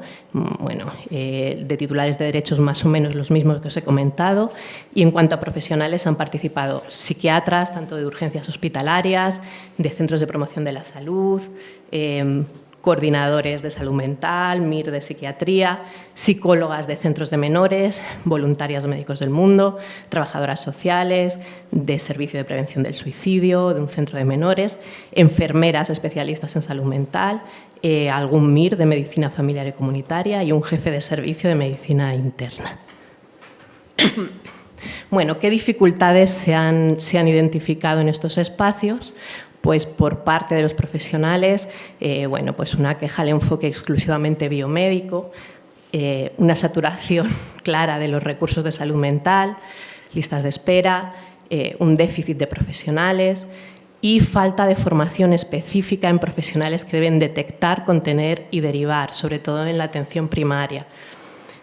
Y dificultad para poder plantear una intervención interdisciplinar, ¿no? Bueno, pues uno de los profesionales de una unidad de conductas adictivas decía: a veces nos derivan gente a nosotros, aunque el principal problema no sea la adicción, por el simple hecho de que desde aquí tenemos un equipo interdisciplinar. Y a lo mejor en salud mental no pueden abordar la intervención desde ahí, ¿no? Desde titulares de derechos que dicen, bueno, pues inciden en las barreras de acceso, mi médico no quiere derivarme a salud mental, me sentí abandonado, a veces decían es que ya no lo intento más, percepción de estigma, no se trata igual a un niño del centro, refiriéndose al centro de menores, que a otro chico de Melilla, por ejemplo, ausencia de espacios de escucha, esto es lo que más se repetía por parte de titulares de derechos. Me ve en 3 minutos, me sube o me baja la pastilla y a casa. Esto se repetía muchísimo, ¿no? O mi psiquiatra ni siquiera me mira a los ojos, no levanta los ojos de la pantalla. Ni siquiera me explicaron para qué era la medicación que tomo. ¿No? Bueno, pues también había muchas personas que se quejaban de los efectos secundarios. Cualquier medicación tiene un efecto secundario, pero sobre todo porque nadie se los había explicado, ni nadie les había explicado como el para qué de esta medicación. Bueno, entre las propuestas que surgían en estos espacios por parte de los profesionales, se pedían espacios de coordinación entre el sistema público y las entidades especializadas, formación a profesionales de atención primaria y de enfermería, porque se considera que puede haber mucha contención, detección y derivación desde ahí, y que hubiera una apuesta real por reforzar los servicios de salud mental. Desde titulares de derechos se reclamaba una intervención psicológica o al menos espacios de escucha y de contención emocional. Se pedían acciones de sensibilización para romper el estigma sobre salud mental, migraciones, prostitución, consumo. Se pedían apoyos, la figura de mediadores, de intérpretes, para superar la barrera lingüística, sobre todo en las primeras fases. Y luego, bueno, pues que hubiera una intervención que no estuviera exclusivamente basada en administrar psicofármacos. Vale. Y entonces, ¿cómo proponemos intervenir? Bueno, Médicos del Mundo a nivel internacional sigue el modelo de la guía IASC. En este sentido, las intervenciones operan a distintos niveles. Si traducimos esa guía, que está centrada en intervenciones de cooperación en contextos de ayuda humanitaria y de emergencias, a lo que podría ser la intervención en salud mental desde el tercer sector, aquí a nivel estatal, bueno, pues podríamos identificar estos niveles, ¿no? Intervenciones de apoyo social, realizadas por profesionales o por las comunidades que promueven el bienestar social integral, por ejemplo, una campaña de sensibilización, actividades preventivas. Subiendo de nivel estarían intervenciones de promoción comunitaria, intervenciones de apoyo en salud mental y luego, por último, para los casos más vulnerables o con algún nivel de trauma o de trastorno, intervenciones especializadas en salud mental. Y ahí pues sí tendría que ser una profesional de la salud mental a titulares de derechos con necesidades emocionales o mentales concretas. Y en base a eso se ha planteado una guía metodológica en la que explica un poco todo esto de los perfiles y los contextos con los que trabajan Médicos del Mundo, las necesidades más frecuentes detectadas y bueno, pues, algunas propuestas y enfoques con respecto a la intervención. ¿Cuáles serían los enfoques que proponemos? Enfoque psicosocial. Bueno, yo creo que Joseba lo ha explicado muy bien, el por qué, ¿no? Pues poner el foco en el contexto. Un enfoque de derechos humanos, porque ya hemos visto que no estamos trabajando en su mayoría con personas enfermas, sino con personas cuyos derechos universales pues, han sido repetidamente vulnerados. Un enfoque antropológico y transcultural y un enfoque de género y feminista. Esto ya se ha ido de más. Bueno, y todo esto porque bueno, lo que nos hemos encontrado básicamente como conclusiones en el estudio ha sido bueno, pues el duelo migratorio complicado o extremo, el estrés aculturativo, las violencias de género y sus impactos interseccionales, bueno, casos de trauma y disociación con conductas compensatorias, y trastornos por estrés postraumático complejo, sobre todo en mujeres expuestas a situaciones de violencia de género. Esto nos lleva a preguntarnos, entre otras cosas, bueno, ¿intervenimos en trauma y en qué circunstancias? Desde las entidades del tercer sector, bueno, lo que sí que es claramente importante es tener una intervención sensible al trauma, es decir, saber que eso puede estar ahí y simplemente tenerlo en cuenta. Vale. Bueno, el planteamiento del enfoque psicosocial, ¿qué es lo que nos dice? Se considera a las personas, las reacciones, si volvemos al PEZ, se considera que los síntomas son reacciones normales ante una situación que es completamente anormal. No se puede intervenir a ese nivel sin señalar las vulneraciones de derechos que han provocado el malestar. Las personas están siempre en el centro y son las protagonistas de su propio proceso y pueden tomar sus propias decisiones al respecto. Implica no focalizarse solo, no significa no tenerlo en cuenta, pero no focalizarse solo en el trauma y sus secuelas, sino también en los factores de resiliencia. Y la intervención debe ser enfocada en fortalecerlos. Y, por supuesto, los derechos humanos como marco de referencia. ¿Y cómo fomentamos esa resiliencia desde la intervención? Bueno, pues hay como distintas claves, ¿no? Una es fomentando la pertenencia. Muchas de ellas aparecían en la píldora, ¿no? Por ejemplo, pues desde que pertenezco a este grupo de mujeres me siento comprendida, me siento escuchada. Poder acompañar a la persona en generar un discurso de resistencia, no solo de vulnerabilidad, pasar del rol de víctima al de superviviente, validar ese sufrimiento, el clima social, ¿no? que reconozca la legitimidad de tu dolor, ¿no? Y sobre todo que no culpabilice por el hecho de estar en un contexto de prostitución o por el hecho de haber emigrado cuando es un derecho universal, o por el hecho de ni siquiera tener un hogar, ¿no? La eliminación de los dobles discursos. Muy importante la percepción del control sobre la propia vida y bueno, esto no siempre los sistemas asistenciales lo propician, ¿no? Porque parece que todo está muy enfocado, ¿no? en organizar, en decirle a la persona qué es lo que tiene que hacer, cómo y cuándo, ¿no? El reducir la incertidumbre, el informar, lo que decíamos de las pastillas, ¿no? Me voy a tomar esto, ¿por qué? ¿Para qué? ¿Qué efectos secundarios tiene? Y permitir a la persona asumir responsabilidades. El apoyo social es el mejor predictor de la presencia o no de síntomas postraumáticos. Entonces, intervenciones enfocadas en favorecerlo y, por supuesto, las perspectivas de futuro. Volvemos a repescar al pez.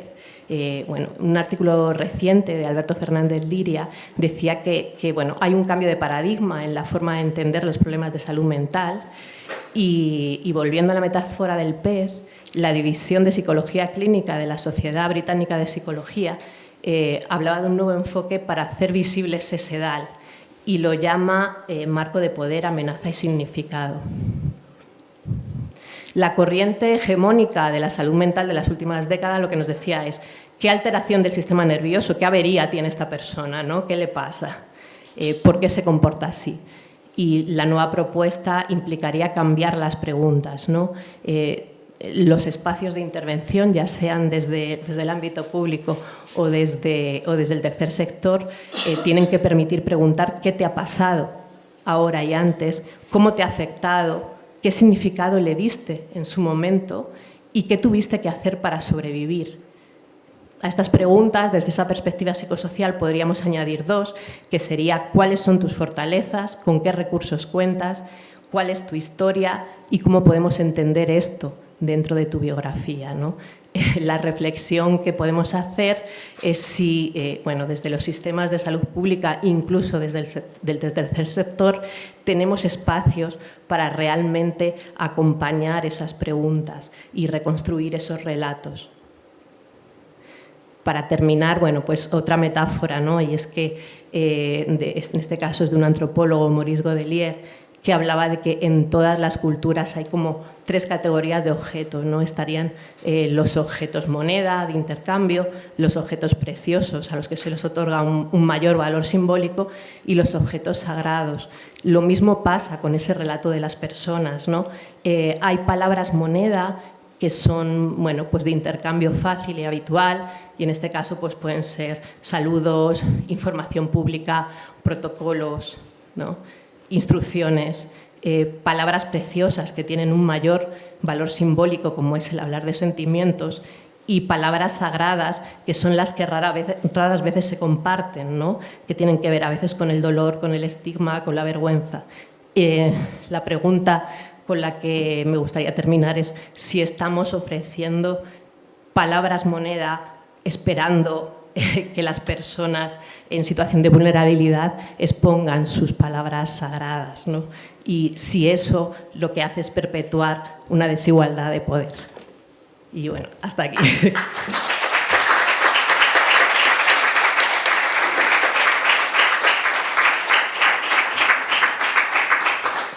Muchísimas gracias, Eva y Joseba. Si no os importa, volvéis a la mesa.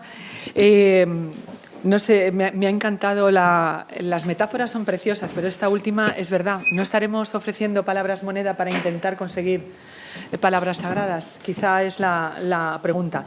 Sea como fuere, el proyecto, un proyecto estupendo, un trabajo estupendo, como siempre, como no podía ser de otra manera, que además recaba datos, que sirve para intentar cambiar políticas, que es la idea por lo que estamos aquí.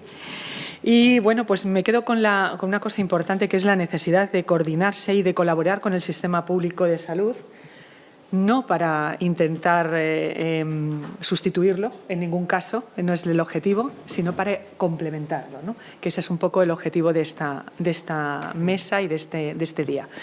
Bueno, tenemos muy poquito espacio antes del café, porque hay un café, que es básico hasta ahora, pero hay una serie de preguntas que le voy a dar paso a Lucía, que han ido llegando a través de la red. Yo no sé, Lucía, si tienes, quizá para Eva son muy pronto, pero para Joseba quizá ha dado tiempo para que haya alguna cuestión. Todavía no hay ninguna. Vale. Bueno, de todas maneras, seguro que a los presentes y a lo largo de la mañana irán llegando. Yo creo que en el café podemos compartir y podemos debatir, pero si hay alguien en la sala que a lo mejor quiere comentar algo antes del café, pues estaremos encantados. Ricardo, por favor. Sí, bueno, gracias por las intervenciones. Gracias por las intervenciones, ¿no? que han estado muy interesantes, ¿no? Y bueno, pues tanto como lo habéis comentado, tanto Eva como Joseba, yo creo que, o a mí me parece, ¿no? Yo también siento, ¿no?, las dificultades que a veces hay en el abordaje, o sea, cómo abordar los problemas de salud mental en una persona migrante, ¿no? Porque, bueno, tú bien hablabas, ¿no?, del enfoque transcultural que hay que hacer, porque, claro, cuando estamos en contacto con una persona que viene de otra cultura, que viene de otros ámbitos, ¿no?, a veces poder expresar qué es lo que está pasando, qué es lo que le está pasando, cuál es el sufrimiento psicológico que está teniendo. Cuando le pone palabras a ese sufrimiento psicológico, no le pone las palabras que en Europa o en América estamos acostumbrados a escuchar. Entonces, claro, tenemos estas referencias, o quizás no sé si defecto, como lo podamos llamar, o si esta influencia que tenemos los profesionales, tanto del DSM por un lado como de la CIE por el otro, ¿no? Y nuestra tendencia a evaluar y hacer un diagnóstico antes de pasar a la intervención, ¿no? Y eso, yo lo que quería preguntar es cómo se puede resolver eso, ¿no? Aparte del enfoque transcultural, es decir, cómo lo podemos resolver, porque a mí me cuesta a veces trabajo, ¿no?, el poder diagnosticar a una persona con lo que significa de poner una etiqueta, por ejemplo, de psicótica, a alguien que te dice que tiene ideas delirantes, que tiene alucinaciones, retracción social, aislamiento, y dices, bueno, pues lo voy a catalogar como una persona psicótica, eso tiene una trascendencia muy grande, ¿no? Antes de hacerlo, y tú hablabas, bueno, pues que es que hay episodios disociativos o que puede haber un trastorno de desrealización que a veces te puede confundir, a mí me ha pasado, ¿no?, con personas que vienen de otras latitudes. Incluso ahora que estoy recién llegado de Sudán del Sur, en las intervenciones que teníamos a nivel grupal, pues cuando yo preguntaba cuál era lo que más preocupaba o qué problemas más tenían, pues la gente expresaba como un síntoma el pensar mucho, ¿no? Decían el too much thinking, ¿no? Y decían pensar mucho. Y era algo que se repetía muchas veces y decía, bueno, yo ¿cómo interpreto esto, ¿no? ¿Cómo le doy? Es decir, esa dificultad que tenemos con nuestra visión occidental y que desgraciadamente es difícil quitársela, ¿no?, aunque, a pesar de que hagamos el esfuerzo transcultural. Es decir, ¿cómo veis vosotros que eso se puede resolver desde un punto de vista técnico? Quizás es una pregunta muy técnica, ¿no?, pero ¿cómo podemos, o qué se os ocurre, o qué pensáis, o cómo en vuestra trayectoria lo habéis podido resolver? Gracias.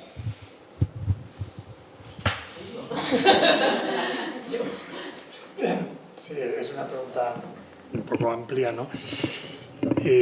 Tampoco hay una fórmula, ¿no?, yo creo, así para arreglar eso, ¿no? Pero yo creo que sí que es importante, por una parte, tener, en los casos complicados, ¿no?, tener referentes de la cultura de origen de esa persona, es decir, alguien que viene con una cosa delirante, con una cosa mágica muy complicada. Claro, si no tienes el patrón, por decirlo así, el patrón oro de su cultura, es muy difícil para nosotros medirlo, ¿no? Entonces, yo por lo menos ahí considero que es importante que vengan algunos de su propio grupo, algún familiar, porque te pueden explicar en su cultura eso qué valor tiene, ¿no? Porque a veces yo he visto casos de gente que dice, compañeros que dicen, no, es que esto es cultural, y los de su propio grupo dicen, esto no es cultural ni nada, este hombre está fatal, ¿no? Entonces, nosotros no sabemos cómo. Yo suelo poner el ejemplo, ¿no? Imaginaros aquí en España, ¿no? Pues, no sé, una persona, el ejemplo sería una señora mayor, ¿no?, muy religiosa, ¿no?, que va a la Virgen, aquí a la iglesia de aquí al lado, y te explica, es que la Virgen me habla, la Virgen me dice que... ¿Está loca esa señora? Pues no, es una señora que, bueno... Sin embargo, esto lo explicas en China y puede ir al hospital. Es decir, tenemos que tener un patrón cultural, ¿no?, para medir, ¿no? Pero de todas maneras no es fácil. Yo en esos casos sí que creo que hay que tener, aparte por la atención a esa persona, que es muy importante en su propio grupo, saber un poco en su cultura cómo es visto eso. Entonces, normalmente el propio grupo te dice, no, está muy mal, o sea, ya puede decir esto o aquello, pero está muy mal. Y de todas maneras, en relación, por ejemplo, al tema del mal de ojo, todo esto, ¿no?, que ya decía antes, que aquí en España hay muchísima gente que va a los curanderos, que tampoco hay que... Hay un curandero en Cataluña que es famoso porque tiene un parking para sus clientes, pero enorme, como de un centro comercial. O sea, vamos, o sea, que a mí no me hablen ahora de que qué raro es esto. Pues aquí hay muchísima gente y estos canales de televisión que hacen horóscopos y tarot, pues está lleno. O sea que, en fin, yo creo que a veces nos escandalizamos un poco de cosas, nos parecen raras cosas que nosotros también tenemos, ¿no? Por eso todo esto de los trastornos culturales ha quedado un poco así, ¿no? Bueno, yo creo que, en definitiva, en estos casos, por ejemplo, en el tema del mal de ojo, ¿no? Yo creo que, a mí me parece, esto es una interpretación que yo hago, lo tengo publicada y es un tema de debate, ¿no?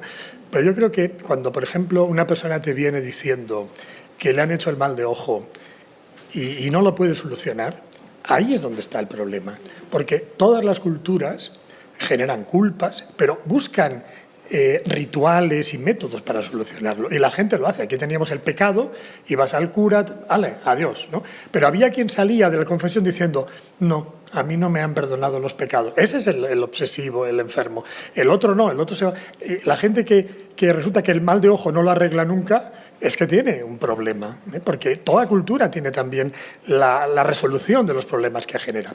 Es una perspectiva un poco particular mía, pero no sé si ayuda o confunde más, pero yo lo veo un poco así, ¿no? Yo he visto casos de gente que dice, yo he ido a todos los curanderos de África, de aquí, y no se me arregla.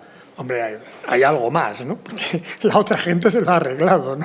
Por eso es un ritual que tiene, que funciona y que tiene sentido. Pero cuando hay algo interno, pues que no funciona bien, entonces los rituales culturales ya no sirven, ¿no?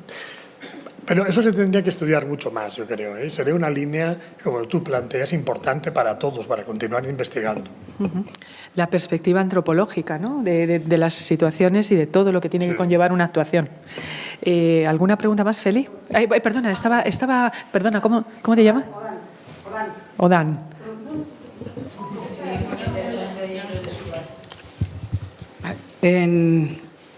Ya que en parte has contestado, porque tenía como un mogollón de preguntas y reflexiones.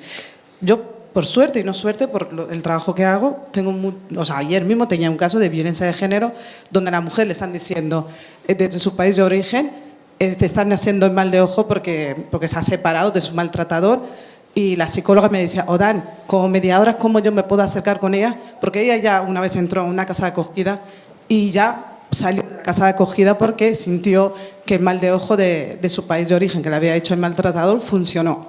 En mi día a día muchas veces ha sido casos de suicidio y mediar. Y quería hacer un pequeño inciso. Siempre se dice, es importante contar con traductoras y traductores, pero es muy importante diferenciar la mediación de la traducción y de la traducción, porque muchas veces traducir es literal y mediar es mediar intentando, como has dicho ahora, ¿no?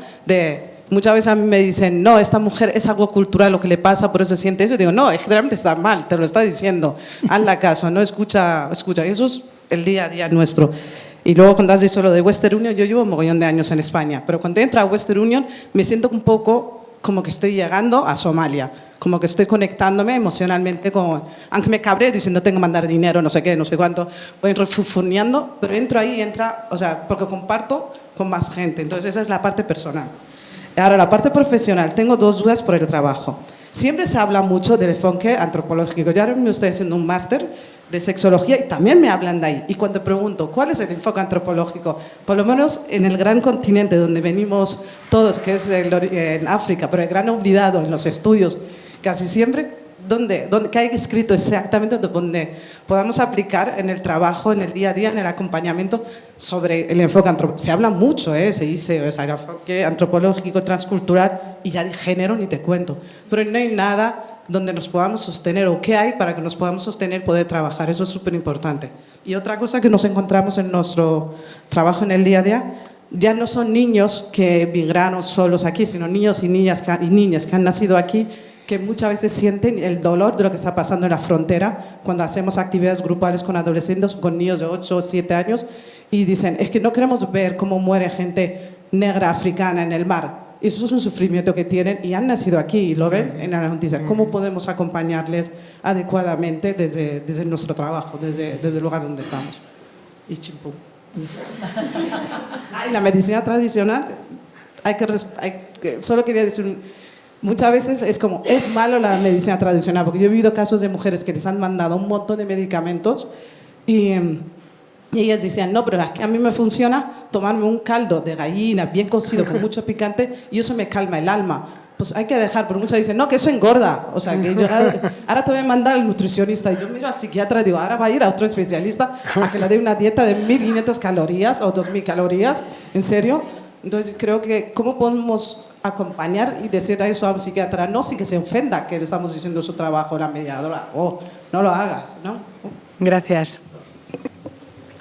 Sí, yo creo que cogiendo lo último que dices, ¿no? Realmente nos falta mucha formación, ¿no? A los psiquiatras, psicólogos, ¿no? Para entender otras mentalidades, tener esta visión un tanto descolonizada, ¿no? De que hay otras perspectivas, ¿no? Que ese caldo puede ser buenísimo, ¿no? Y no hace falta la pastilla, ¿no? Que nos falta mucho, ¿no? En ese sentido, en formación, en sensibilización, y para eso son estos actos, ¿no? Justamente para avanzar. Pero lo demás, como lo que has dicho, estoy de acuerdo, no hay que decir nada más. Yo sí quiero decir algo a colación. Lo decían las abuelas hace mucho tiempo, que un caldo arregla el cuerpo más que un corsé. Con lo cual yo creo que podemos un poco... ¿Alguna pregunta, alguna cuestión? Feli, ¿querías hablar?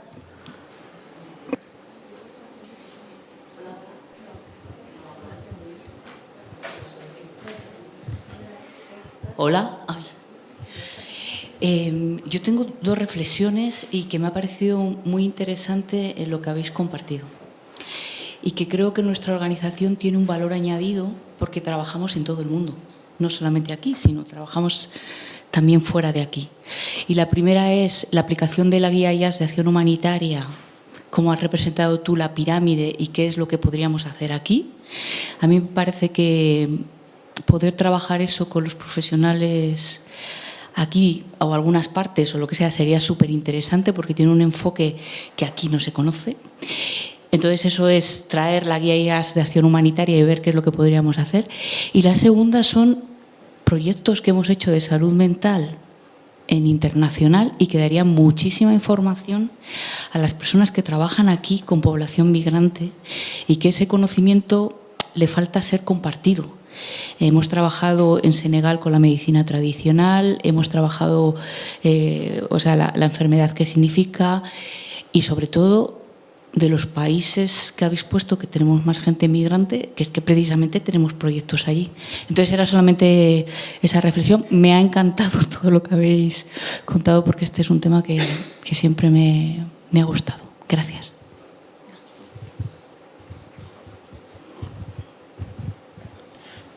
Muy buenos días. Disculpa por llegar tarde.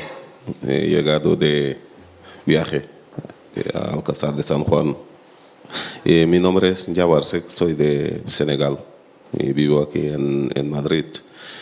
Y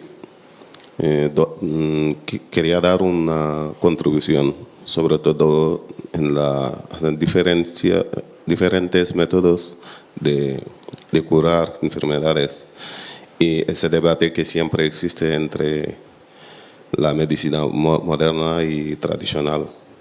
Y yo creo que igual cura una aspirina, igual cura la mano de mi abuela que pone en mi cabeza cuando me duele la cabeza. Esas son realidades diferentes que cada uno y cada cultura tiene. Hay un médico que se llama, que estaba en el Hospital Fan de Dakar, uno de los grandes hospitales psiquiátricos de África, Henri Colombo, que es el más grande que hemos conocido en Senegal en temas de psiquiatría y cosas así. Hay una forma de curar la enfermedad mental en África. ¿Aquí crees a la musicoterapia? ¿Se cree aquí, no? En algunos espacios más que en otros, pero sí, claro. Y en Senegal también creemos al NDEP, que le podéis mirar por internet. Se llama NDEP, se escribe N-D-E-U-P. Es una forma de curar enfermedades mentales. N-D-E-U-P.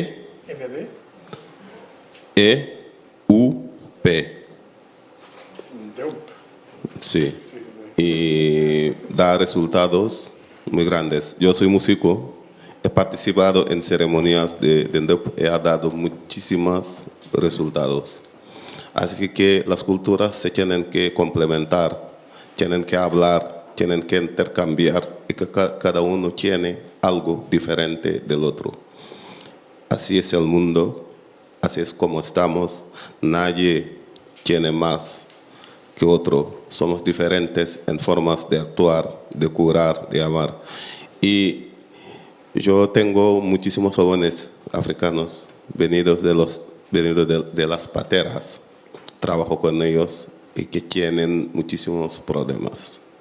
Gracias por esta iniciativa y estaría bien también acercarse de ellos, hablar y ver el problema real que tienen. Disculparme, he sido un poco largo, pero bueno, lo tenía que decir.